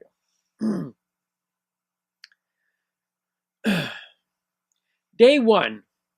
The true love arrives. I come bearing gifts. Ooh, I love gifts. What did you bring me? Guess. Is it a sweater? No. A movie? No. Oh my goodness, it's a puppy. You got me a puppy? Nope. Better. better than a puppy? It's a partridge. A what? A partridge. A partridge? Yes, and a puppy? No, a pear tree. Talk about disappointment. But then the true love announces this is only the beginning. Day 2, there's a knock at the door. It's the true love, and he's hiding something behind his back. What do you have for me today? He quickly reveals his left hand. Is that a turtle dove? He reveals the other hand. Nope, it's 2 turtle doves. Silence. And he says, oh, there's more? Oh, yeah, there's more. Another partridge. Another partridge? And, yes, another pear tree. It is so silent you could hear a jaw drop. Day 3. Knock, knock. There is the true love, with a giant box. He teases by slowly lifting the lid. The excitement builds inch by inch until, ta-da! More birds? Yep, 3 of them. Hens? French. And, wee, 2 more turtle doves. Thanks. Now I have 9 birds. 10. 10? The true love reveals yet another partridge. And another pear tree. Day 4. Honk. The true love is in the driveway, motioning towards the trunk of his car. Do I hear chirping? Without responding, he pops the trunk. Are all those for me? Sure are. 4 calling birds, 3 French hens, 2 turtle doves, and a partridge? How did you know? The true love brings the birds into the house and then asks for help carrying the pear tree. Day 5. Someone is at the door. I wonder who. Yep, it's the true love. This time he requests closed eyes and an outreached hand, which is reluctantly granted. After all, no one wants bird poop in their palm. He better have something good this time. A pleasant surprise it is. The true love gently slides a gold ring on each of the extended fingers. Gold! Yes, and a truck pulls up in front of the house. More gold? No! More birds. 4 calling birds, 3 French hens, 2 turtle doves, and, I know, a partridge and a pear tree. Of course. Day 8, a knock at the door. Who is it? It's your true love. Hold on a sec, I just stepped on another goose egg. Where should I put the 7 swans? Out in the back with the ones from yesterday? What about the cows? Cows? The true love is standing in the midst of 8 cows. He introduces the milkmaids that came with the cows, hands over 5 gold rings, takes the swans to the pond, leads 23 other birds into the house, and plants another pear tree. Day 12. It's been a really hectic couple of days. Along with the addition of more birds, cows, and milkmaids, there are now 11 pipers piping and 47 lords and ladies leaping and dancing all over the place. Does anyone hear that? Please tell me it's not drums. Sure enough, the true love is on the lawn, surrounded by 12 drummers, more pipers, dancers, maids, cows, and birds. He holds up 5 more gold rings and takes a big old goose egg off the head. Within minutes, a police cruiser is added to the mix, and the true love is taken away. There will be no day 13. Grand total, including what's on the lawn, 40 cows, 140 noisy roommates, 184 birds, more pairs than stars, and 0 true loves. What about the 40 gold rings, you ask? Sold. How else would you be able to feed all those freeloaders? Wow. You know, I never ever looked at it that way, but that's a lot of gifts. And I think that should just go to prove that buying a present for somebody just because you should buy a present for somebody may not always be the best thing. Maybe they may not like the present and it might be a little too much. Look, not everybody wants to have how many birds 12 was that? partridges. I don't know. Just, I hope this Christmas season that you too will come to grips with the fact that there is no such thing as a true love. Well, sad face. Well, at least we know this. The difference between a true love and a stalker is that the true love buys you the one item that you love. Everything above that, maybe a restraining order is needed. Maybe that's the Christmas gift. Maybe the gift one day. that keeps on giving. So, are you ready to get this thing rolling? Oh, you know I'm always ready for that. Roll it!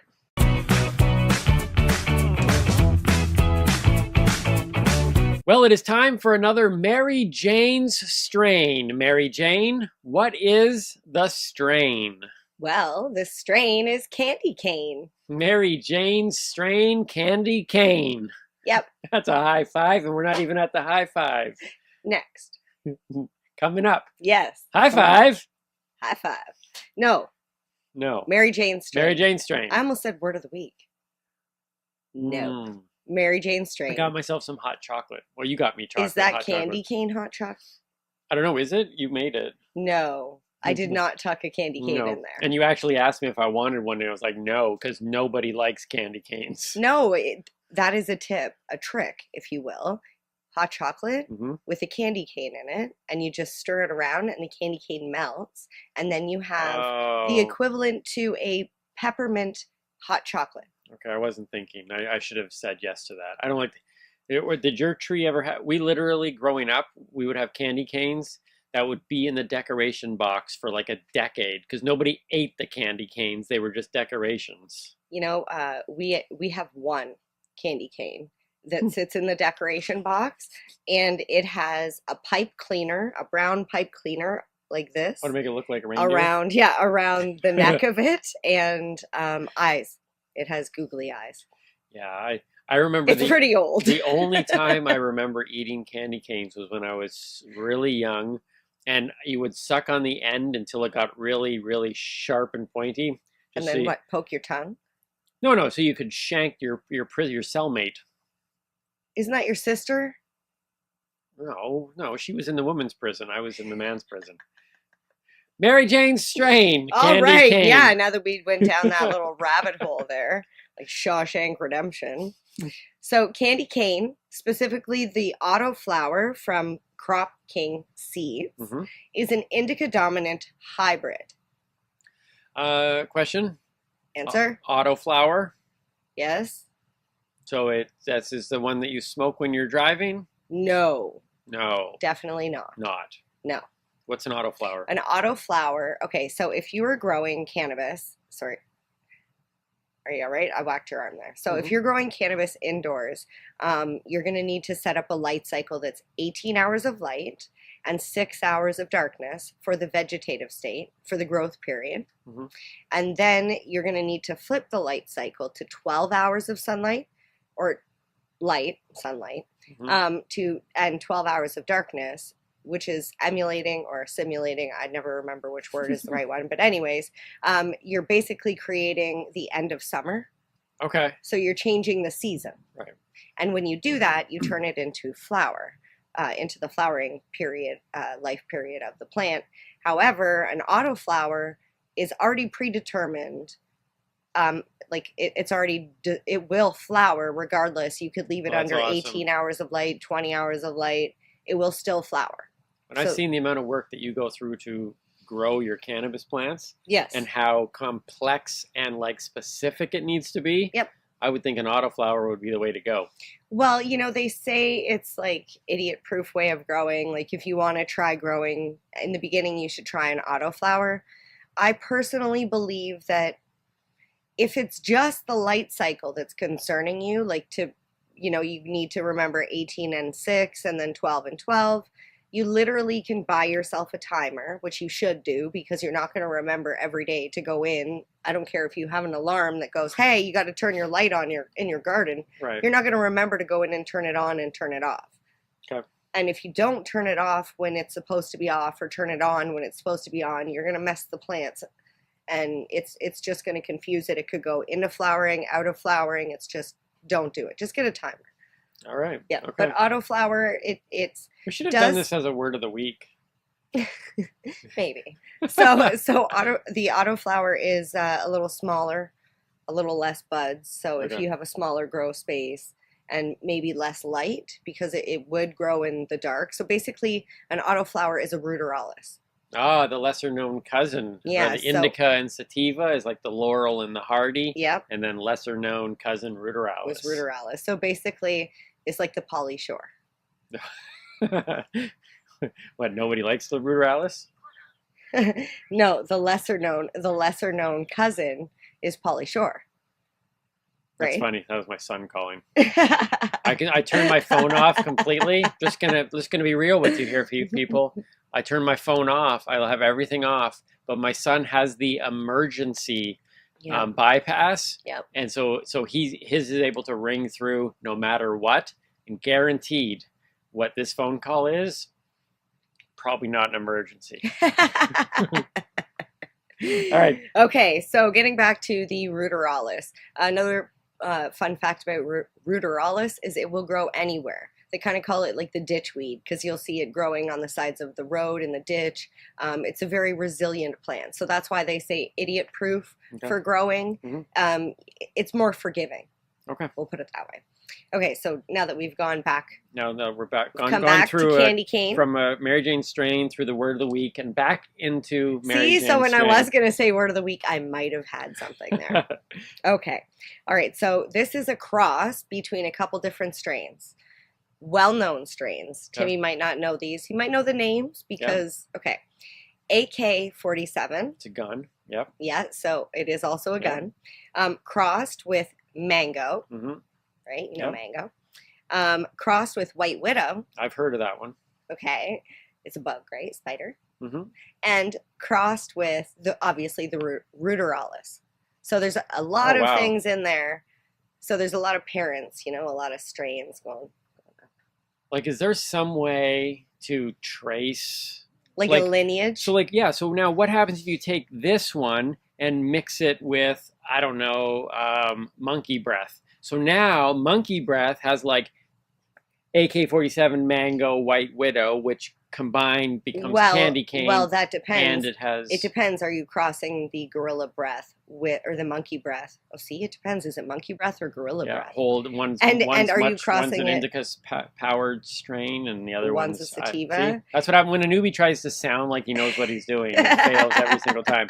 So this lineage thing, though, there are websites that can track down exactly like what the parent, like say for example the AK-47, what the parent strains of the AK-47 is, because you have to go all the way back to find the landrace, the original strain. Because so you got mango in there, you've got AK-47 white widow. How in the world does this become candy cane? Does it smell like candy cane? Does it taste like candy cane? Does it look like candy cane? Like, is it possible to have red and white? Okay, so let cannabis? me just tell you a little bit more. It probably has to do with the terpenes. Okay. Terpenes are myrcene, caryophyllene, or caryophyllene. I never know how to say that. I spell it right though. Counts for something. So myrcene, caryophyllene, and humulene. Okay. So those probably, it's very hoppy and like sweet at the same time. Maybe it has like a smell of mint.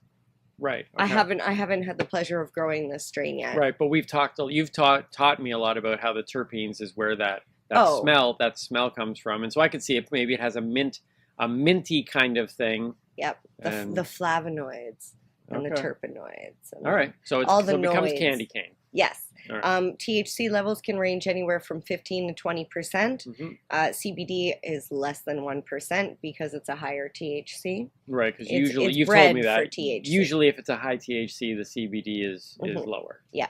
You can find equal CBD to THC, but most of the time it's around 8 to 10%. Okay. Or lower. Right. Or lower. Let's see here. Some people have said this cannabis strain makes Mhm. them feel relaxed, happy, and euphoric. Just like candy canes. Ooh. For some. And for others, actually for everybody. Side effects For everybody. of this strain Red may eyes. include Red eyes, dry mouth. Yes. Or cotton mouth. Or the munchies. Really? Well, I mean, a lot of cannabis will cause the munchies. Ooh, and the giggles. And the giggles. Well, if you're euphoric, I can see that. See, I should go out and get some crop. I almost said crap. Crop king Crap seeds. king seeds. Sorry, crop king seeds. All right. Get yourself some candy cane this Christmas season. Autoflower.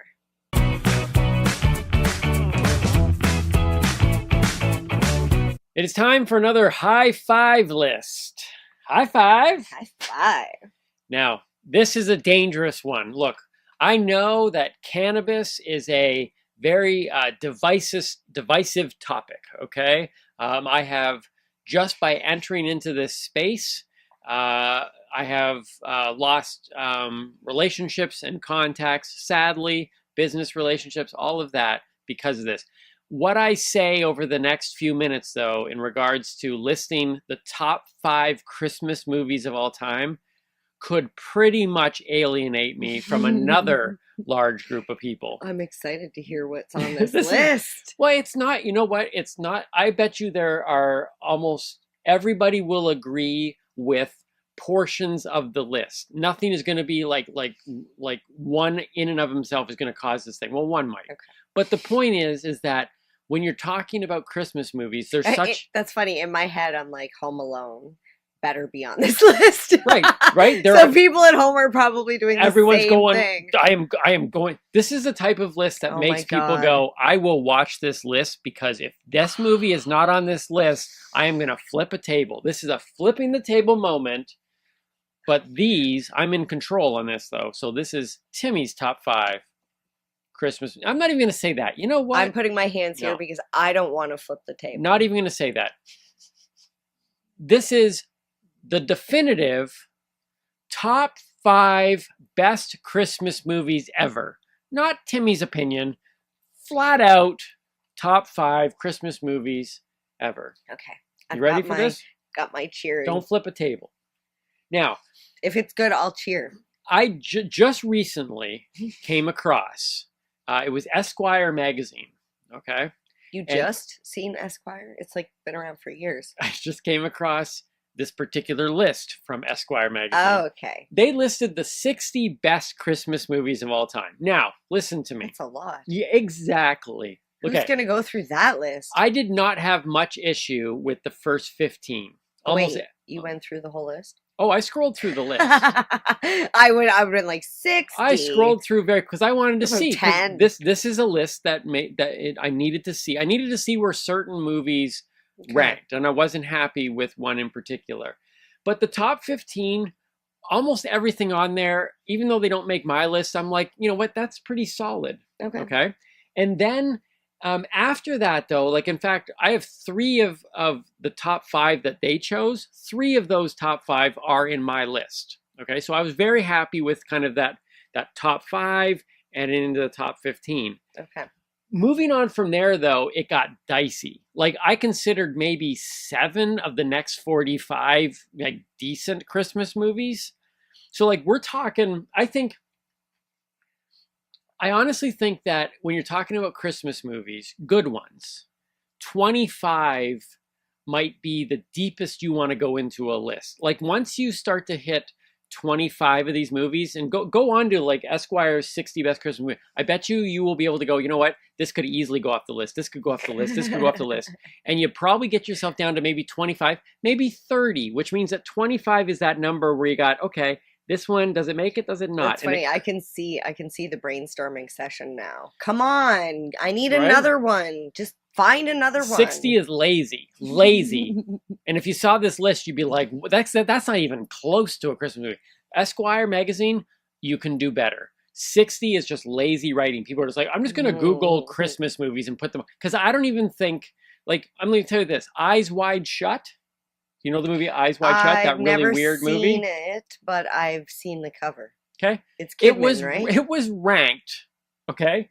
Eyes Wide Shut was ranked ahead of Die Hard. Now, you might not think Die Hard's a Christmas movie. It doesn't matter, but nobody thinks Eyes Wide Shut. Is that a Christmas movie? Apparently it has some underlining Christmas theme. I thought it was about weird Illuminati people, but anyways. I've never seen it. Right away I was upset. But I've even, look, there were ones in there, some recent ones. Office Christmas Party, that was with Bateman and TJ Miller. That's a good movie. Anything Bateman's in is good. We're talking Seth Rogen's The Night Before was pretty funny. You made me watch that one. A Very Harold and Kumar Christmas, which I'm going to review on the next episode. It's good for Harold and Kumar. Well, in a top 60 Christmas movies, it's fine to be on there for sure. Okay, but 25 is as far as I would go, and 5 is real. Like, this was tough actually. When I got to past the first 3 for me, I was like, "Ooh, which ones do I put into 4 and 5?" Like, that's how tight it gets. Okay. So I think 25 would give, but I'm not doing a Timmy's high 25 list. I'm doing a high 5 list. High 5. Here's what is high 5. Here's what is clear. No matter where you stand on this Christmas movie list thing, the 50s and the 60s. And the 80s going into early 90s is Christmas gold, okay? Like pretty much every movie in the top 15 on this list, and probably in my own list, comes from those two eras. In fact, I believe that 1983 to 2003 might be the golden age of Christmas movies, okay? Now, I would say this. The Christmas movie canon, I'm using that's a religious term. They closed, like Genesis was the beginning of the Bible, Revelation was the end, and then they said the canon was closed. This is the official Bible. I'm saying that the Christmas movie canon could be closed in that window, starting at 1983 to 2003. Some other books might kind of, you say, can we include those? And you say, well, yeah, you could probably include some from the 50s and 60s. But really, you would not be missing much if you watched movies in that 20-year span. Didn't A Christmas Carol come out before that? It did, and that would be one that I would probably see as an exception. Okay. So here we go. Here are the top 5 Christmas movies of all time. Not according to Esquire, because I think they're horribly wrong. I don't even think they listed them in order. It was a very lazy list, Esquire. Here they are. Number 5 is Elf, okay, with Will Ferrell. It was 2003. It was listed as number 13 on Esquire's list. 13? This is the last great Christmas movie that has been made. We're talking 20 years now. There has not been a good, at least what I would consider a classic. There has not been a classic Christmas movie made since Elf in 2003. It's been 20 years.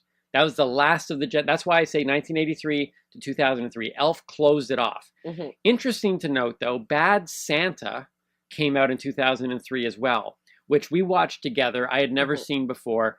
And an incredibly dark, twisted story. Yeah. But I was fascinated because it was actually a really good story. And I actually would recommend Bad Santa. It didn't make my list here of top 5. But definitely, it was number 8 on Esquire's list. I was surprised by that, but also not surprised because it is a way better Christmas movie than I think people would think. That's with that guy who used to carry Angelina Jolie's blood in a thing around his neck. What is that? Bad Santa. Oh, you know that guy. I don't want to admit I think he's sexy. I know his name. Billy Bob Thornton. Billy Bob Thornton. Yes. Okay. So anyways, 2003 was actually a really good year. Coming out with the family classic Elf and Bad Santa. A great story, underrated. Not sure it should have made top 10, but an interesting choice, Esquire.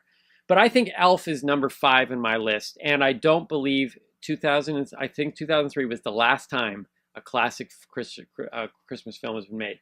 Well, I just want to say that Elf is a must watch for our family every year. The kids and I watch it on Christmas. That's what we did it. too. It quickly fell into our family's pattern. Yeah. Number 4, 1990, was the original Home Alone. Right? See, I didn't even do that. I am not a yes man. Believe me, if it was not on my list, I wouldn't have done it just to please her.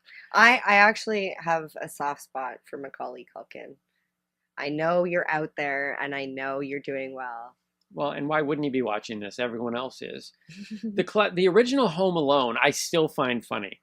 They have tried desperately. I mean, when they tried to make the movies again. Now, listen, Home Alone is definitely not a parenting manual. That's probably not to be used in that form. But so many people have tried to recreate not only that franchise, but tried to create the same scenarios with other situations. I think movie just got done very recently with this chubby kid in England or something like that. Anyways, I think I saw a trailer for it. Don't do it. Do not try to copy this movie. The original Home Alone is a standalone movie and should be on everybody's top 5. It was on Esquire's at number 5. It is in my list at number 4. Everybody knows Kevin McAllister and the... Right? Who doesn't love that?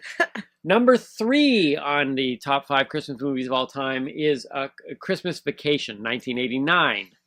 It was number 2 on Esquire's magazine, so we agreed as well. At least it's in the top 3 with Chevy Chase. So many great lines. His Christmas rant is a classic. Just Google Chevy Chase Christmas rant. But you've got to see Christmas Vacation. Everybody knows the house full of lights, right? And the station wagon with the tree on top. Right. Actually, right? on the way to your house, did you see that the other day? You stop. He probably missed it because he just drives. But you stop at the stop sign, and as you're making the turn, there's a station wagon, and they've got a tree on top of it. Okay. And the tree's all lit up. Interesting. They've got it plugged in. It's literally just a decoration. Okay, it's on the house. It's on the car. It's on the car right in front of the house. Sweet. Like the Griswolds. The Griswolds. Love them. That movie has almost perfect comedic timing all the way through. Even throws in this little emotional moment where Clark is up in the attic and he starts to cry watching old home movies, and they break that moment in a perfect way. It would be up there, not just a great Christmas movie, but might up there be with almost a perfect comedy film. So Christmas Vacation, number 3 on my list, number 2 on the Esquire one. We switched here. We flipped our number 2 and 3s around because I believe that my number 2, A Christmas Story, is slightly ahead of Christmas Vacation. Okay. And I think you could go back and forth, and I wouldn't even argue with you. But I put A Christmas Story here. You know A Christmas Story? I have not seen it, but I think you're going to tell me it's the one with the little kid in the glasses and the tongue getting stuck to the pole and the leg lamp.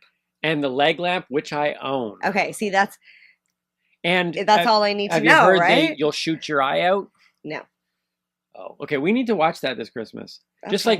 So Mary Jane makes me watch stoner flicks. Well, not just stoner flicks. I guess it's a certain genre. Yeah, it's movie. It's movies that would be enjoyed mostly by stoners, like American Pie or Mike and Dave Need Wedding Dates. Yes, we did watch that too. Oh no, I just remembered the 4-wheeler. Okay.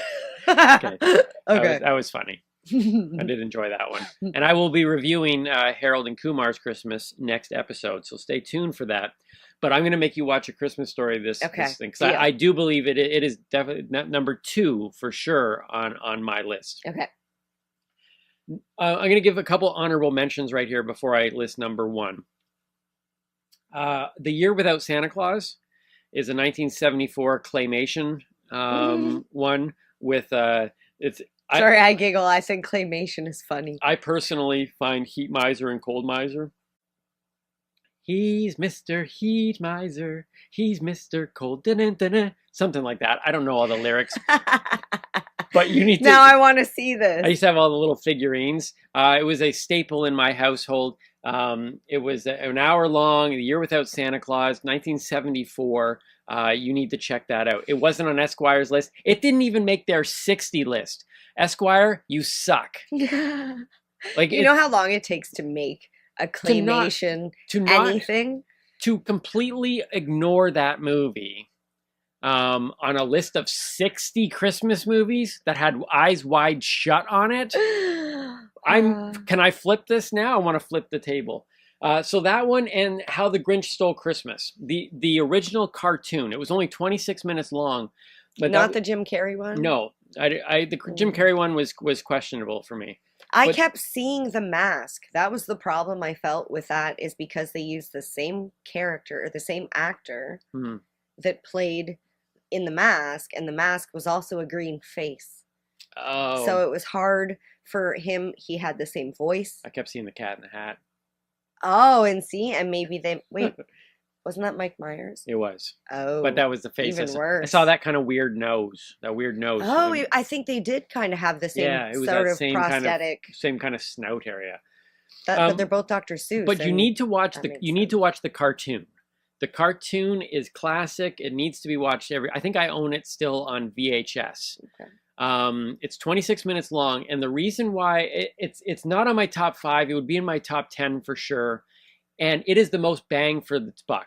Like, it is a 26-minute experience that is as good as any full-length film. So it's technically not a movie. It's a cartoon. A short. Yes, it's a short. Exactly. Okay. It's called a short, and but it's cartoon, not claymation. But I would check out both of those non-live action ones for sure. They would be in my top 10. Just didn't make my top 5, but they need to be mentioned. A Year Without Santa Claus, How the Grinch Stole Christmas, the cartoon original version from 1966.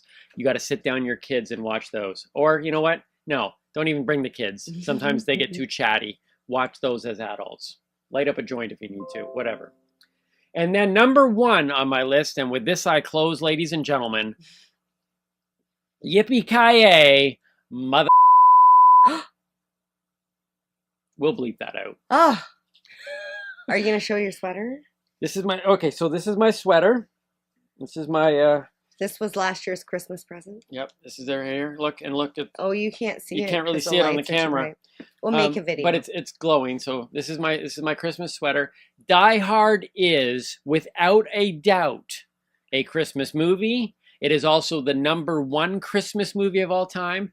I feel like deserves a little cheer. If you agree with me that a Christmas Vacation was a pretty perfect comedy film, Die Hard could be one of the most perfect films from beginning to end.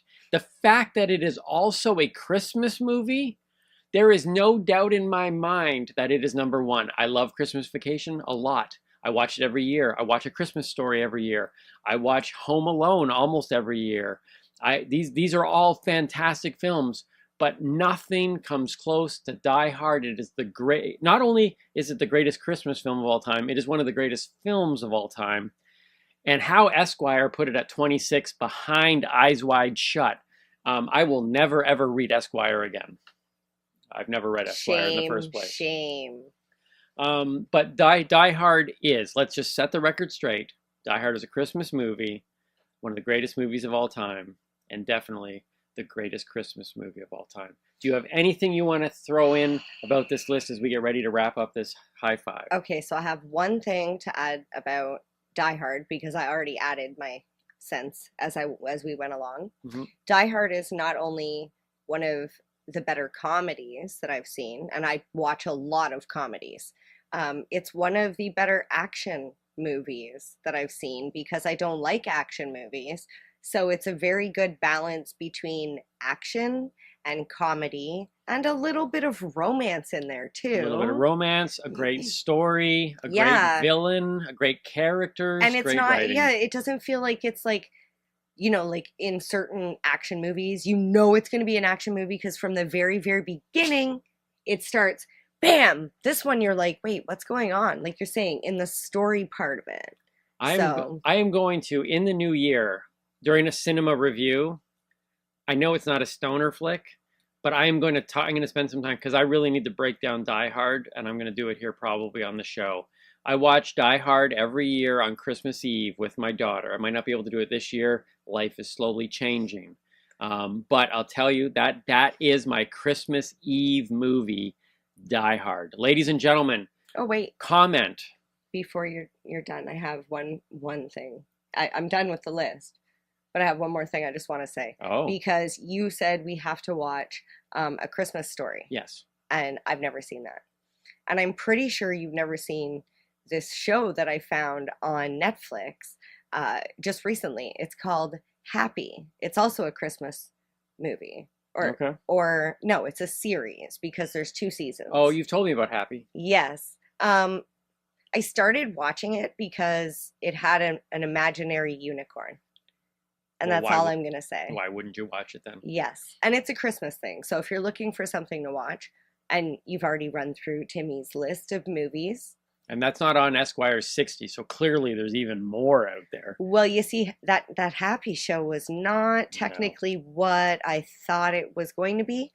And not generally what I watch, but I couldn't look away. Well, if you're looking for something interesting on the Christmas season, I'm going to take her word for it that it's in there. It's not on my top 5, but please comment below in whatever form you're watching this at. Send us a message. Let me know where I'm wrong. That's funny. Yeah, that's funny. But let me know where I'm right, and let me know which other movies you would put. Let's increase it to a top 10, and let's just assume my top 5 are right. What would be the 5 after those would be the better way to put it. And see, I want to say, what is your top 5? I'm going to make my own top 5 movie list. It will be different because obviously I've never seen A Christmas Story. So. That's my high 5 list. Merry Christmas. High 5.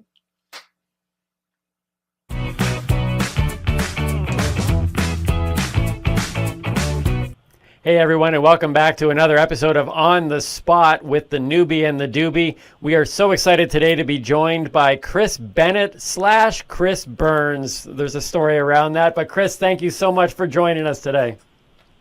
No problem. Thanks for having me there, Timmy. First of all, I really like your shirt. I just wanted to throw that out. See, I really like that he said Timmy. Well, that's my name. Well, I know, but so many times people call you Tim, and I'm like, who's Tim? That's Do you know true. who Tim Boyle is? He's a car salesman in Idaho. Do you know what I mean? Like, he's nobody. He's but nobody, Timmy but Timmy. Boyle. He's somebody. Yeah. I don't know if... He's definitely a Timmy.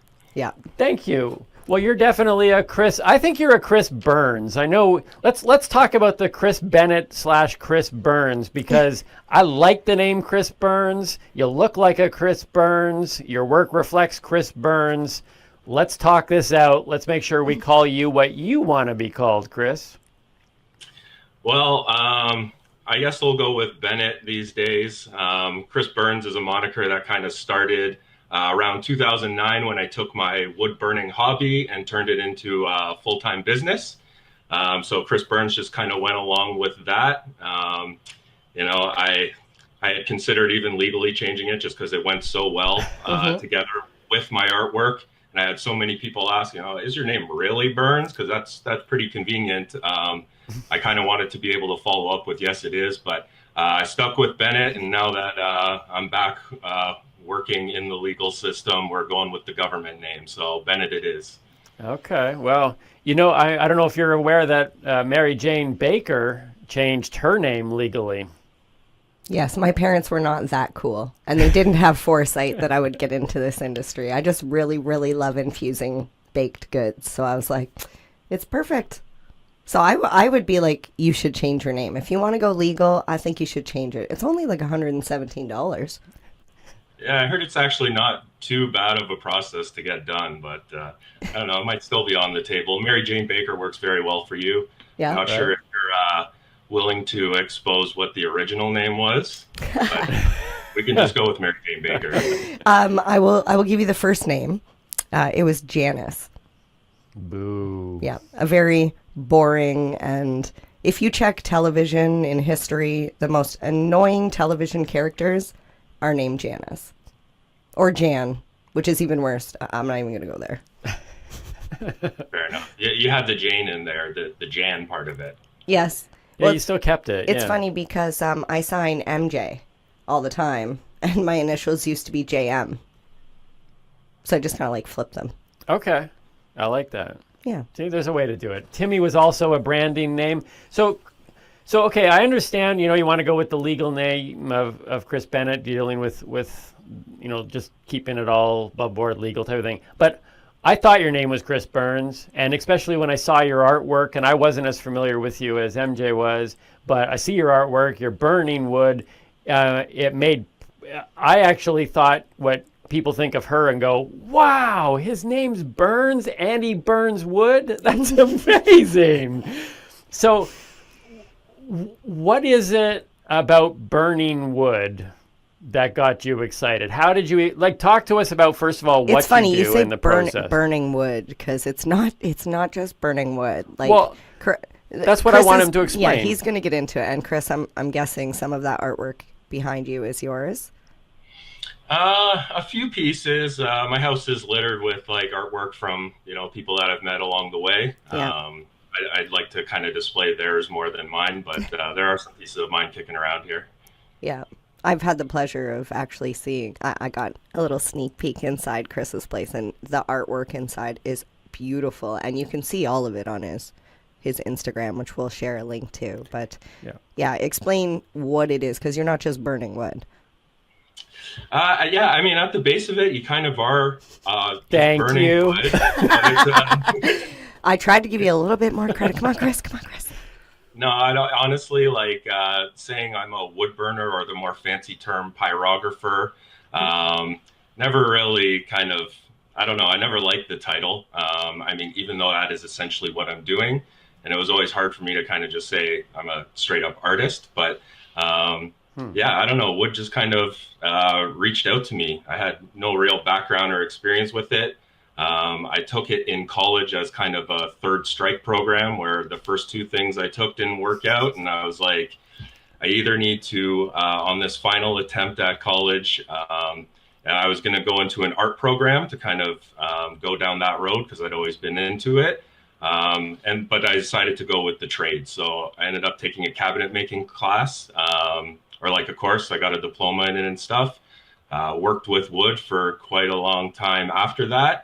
And I basically just used one of these old school wood burning pens to sign my name on a dresser that I had made.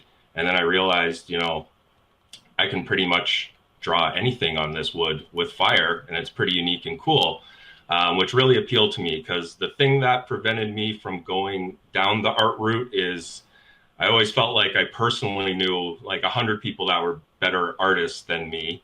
And I didn't really want to go into something I'd have to compete like that. And I had a few student loans to pay for after college. So I'm going down the trades route is going to give me a skill that, I'll be able to actually make some money, and people won't be able to take away, and won't be as competitive kind of thing. So when I kind of discovered wood burning, it was this is something that not a lot of people are doing, and I can really own and focus on. So that really appealed to me. Well, I can tell you that I really appreciate anybody who works with their hands. I've often talked about this live on stage, and I've said it here on the show, but I don't know if you can tell, Chris, but if you ever felt my hands, these are comedian hands. These are hands that have never really faced a hard day's work in their life. They're It's actually super smooth. Softer than most children's hands. Yeah, they're very nice. Although I did have to polish some boats over the last couple months to Which polished make your some money. hands. Which polished my hands. But I was really intrigued when you just said that you hesitated to call you an artist, because I've been on your Instagram page. He's so humble, right? And that's like art by every definition. So what is it that makes you hesitate calling yourself an artist? Because I definitely see the connection. I know the answer to this. It's the internal demons inside your head that are telling you that you're not good enough. And that's not true, because Timmy, I've been on that page, Chris. Yeah, no. There's definitely some internal demons. It's not so much that they're not telling me I'm good enough. Sorry, those are my demons speaking. That's what they tell me. My demons more kind of say that everyone's an artist. I've kind of always really felt that way.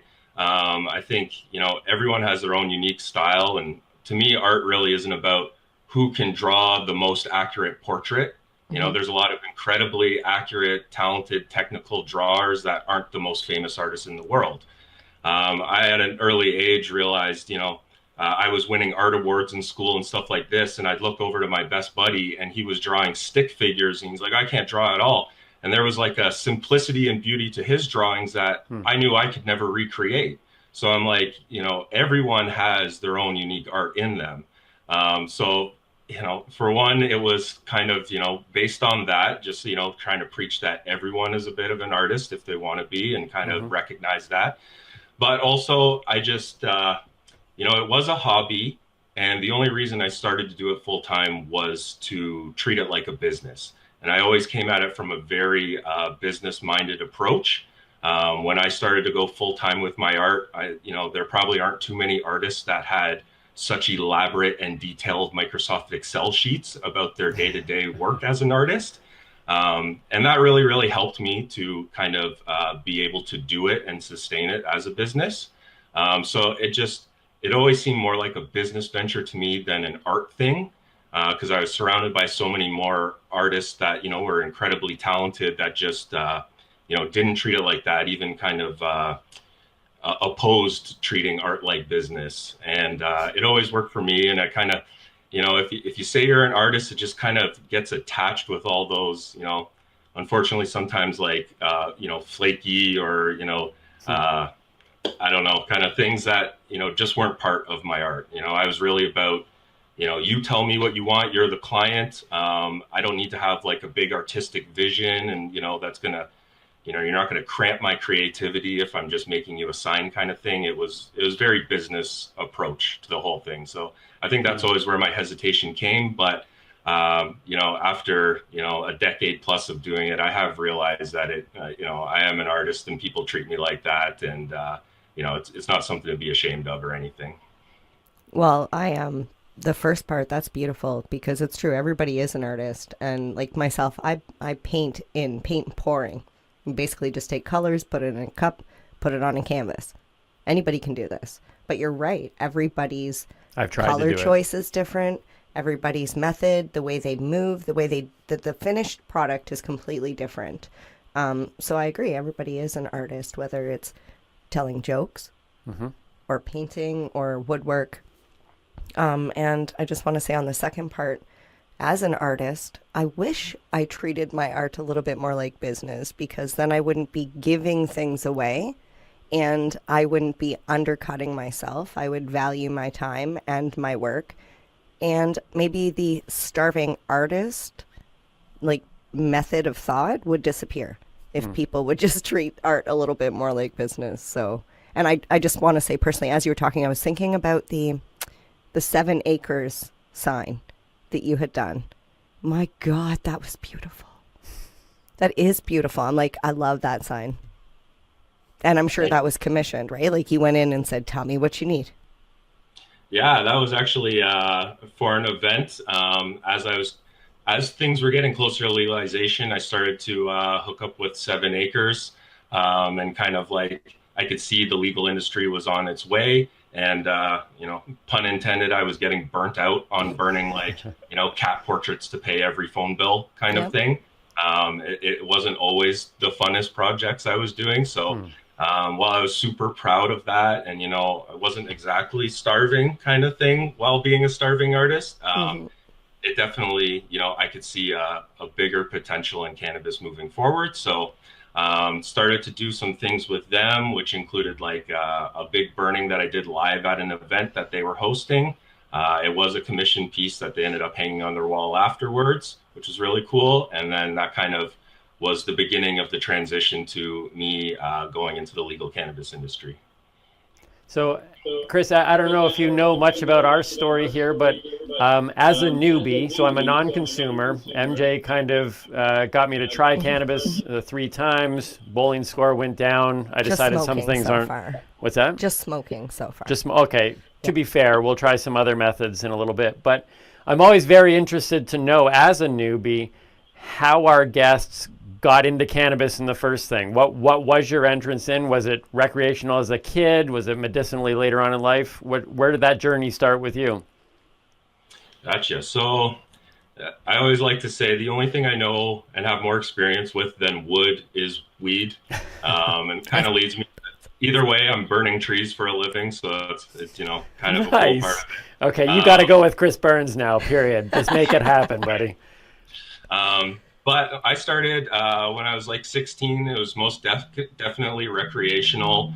You know, it was just around with friends, and I kind of had a family background of issues with harder drugs that kind of always, you know, kept me away and a bit scared at a young age from those things. And I think, you know, in my young rebellious modes, I wasn't too put off by trying cannabis. It didn't seem like, you know, the same kind of thing, and it was around friends. So I definitely was, you know, I'd say for like even the first 15 years, it was fairly recreational focused.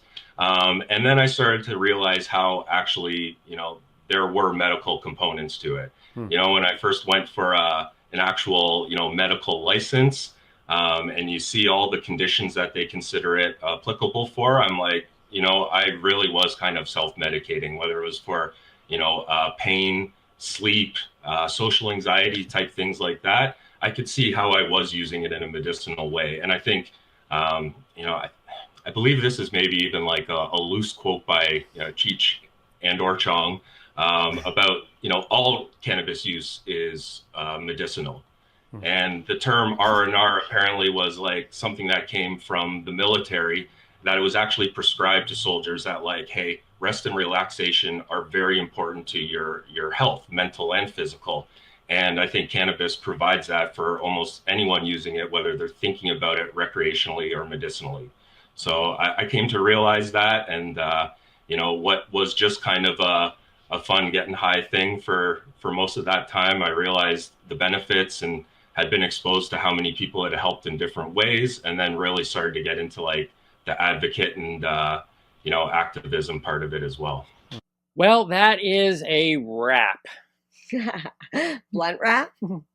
No, was it hemp? A wrap by Hemp&M. A hemp-n-m. A hemp wrap. A hemp wrap. Thank you so much for joining us today. We hope that you will tune in again. You can again watch this podcast, The Newbie and the Doobie, on YouTube, which we always recommend because you can't see the cool outfits over in podcast form, but you can listen to it on Spotify, Apple Podcasts, Google Podcasts, all those other listening in the podcatchers, as they call them. And as we're well, on all social media, Facebook, Instagram, right? All at The Newbie and the Doobie. Yes. We live mostly on Instagram, a little bit on Facebook, but everything's at The Newbie and the Doobie. Even on YouTube, you can just type in that, at The Newbie and the Doobie. But we would also say, if you enjoyed that interview that we had with Chris Burns, you don't want to say pyrographer, with the pyrographer Chris Burns, or any of the interviews that we have, a lot of them you can watch them in their fullness on our Patreon page, and in there, if you support us monthly, you get access to the unedited versions of our videos of our interviews in full. Yeah. So as of right now, in terms of, you know, unless you're watching this video 3 years from now, if you go onto Patreon at The Newbie and the Doobie for $4.20 a month, you can support us and help us keep this thing going, as well as see full interviews from Choclair, the Canadian rapper, and as well Ross Rebliati, the Canadian gold medalist from the Olympics, and Chris Burns, who you saw today. So check out everything. Everything's at The Newbie and the Doobie. Thank you so much. Have an awesome Christmas. Tell all your friends. Yeah, don't forget to share with your friends, whether they're a newbie or a doobie. Sorry, I kind of got lost, sidetracked there for a moment, because I was thinking about if somebody watches us 3 years from now, wouldn't that make us time travelers? Whoa. And I'm not even high. Think like a doobie. What are your final words? Stay lifted. And keep on laughing. And Merry Christmas. Happy holidays.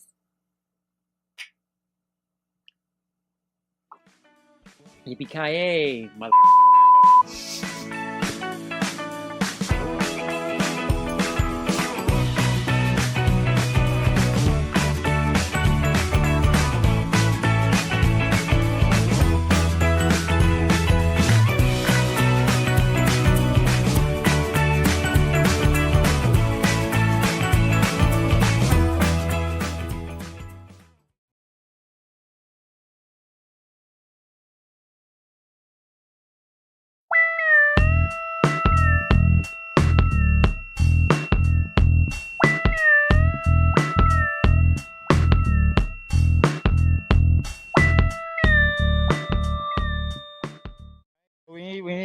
We need lounges.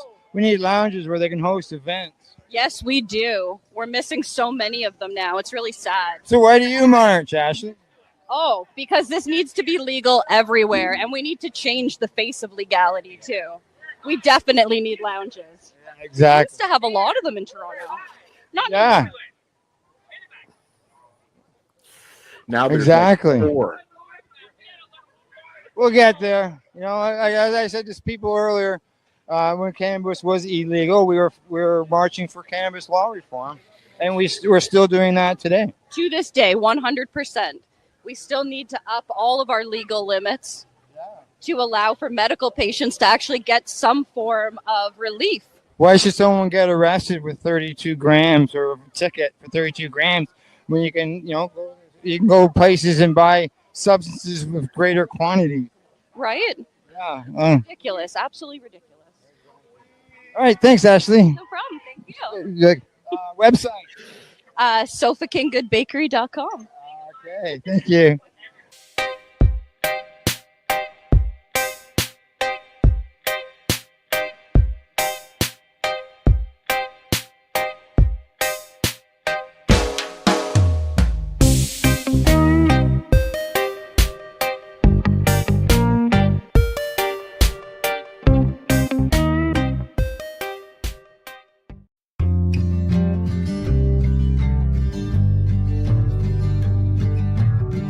Wanna talk about news, don't want the drama.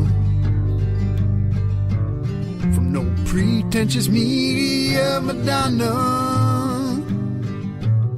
I found me a great ganja mama. Cannabis and coffee with some marijuana. You're listening to the Pace Radio Network here at paceradio.net.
Let's share Pace everywhere. That way it can help create peace. People everywhere advocating cannabis education.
PACE Radio is the People Advocating Cannabis Education Radio Network. You're listening to the Pace Radio Network here at paceradio.net. Stay tuned. We'll be back after this toke.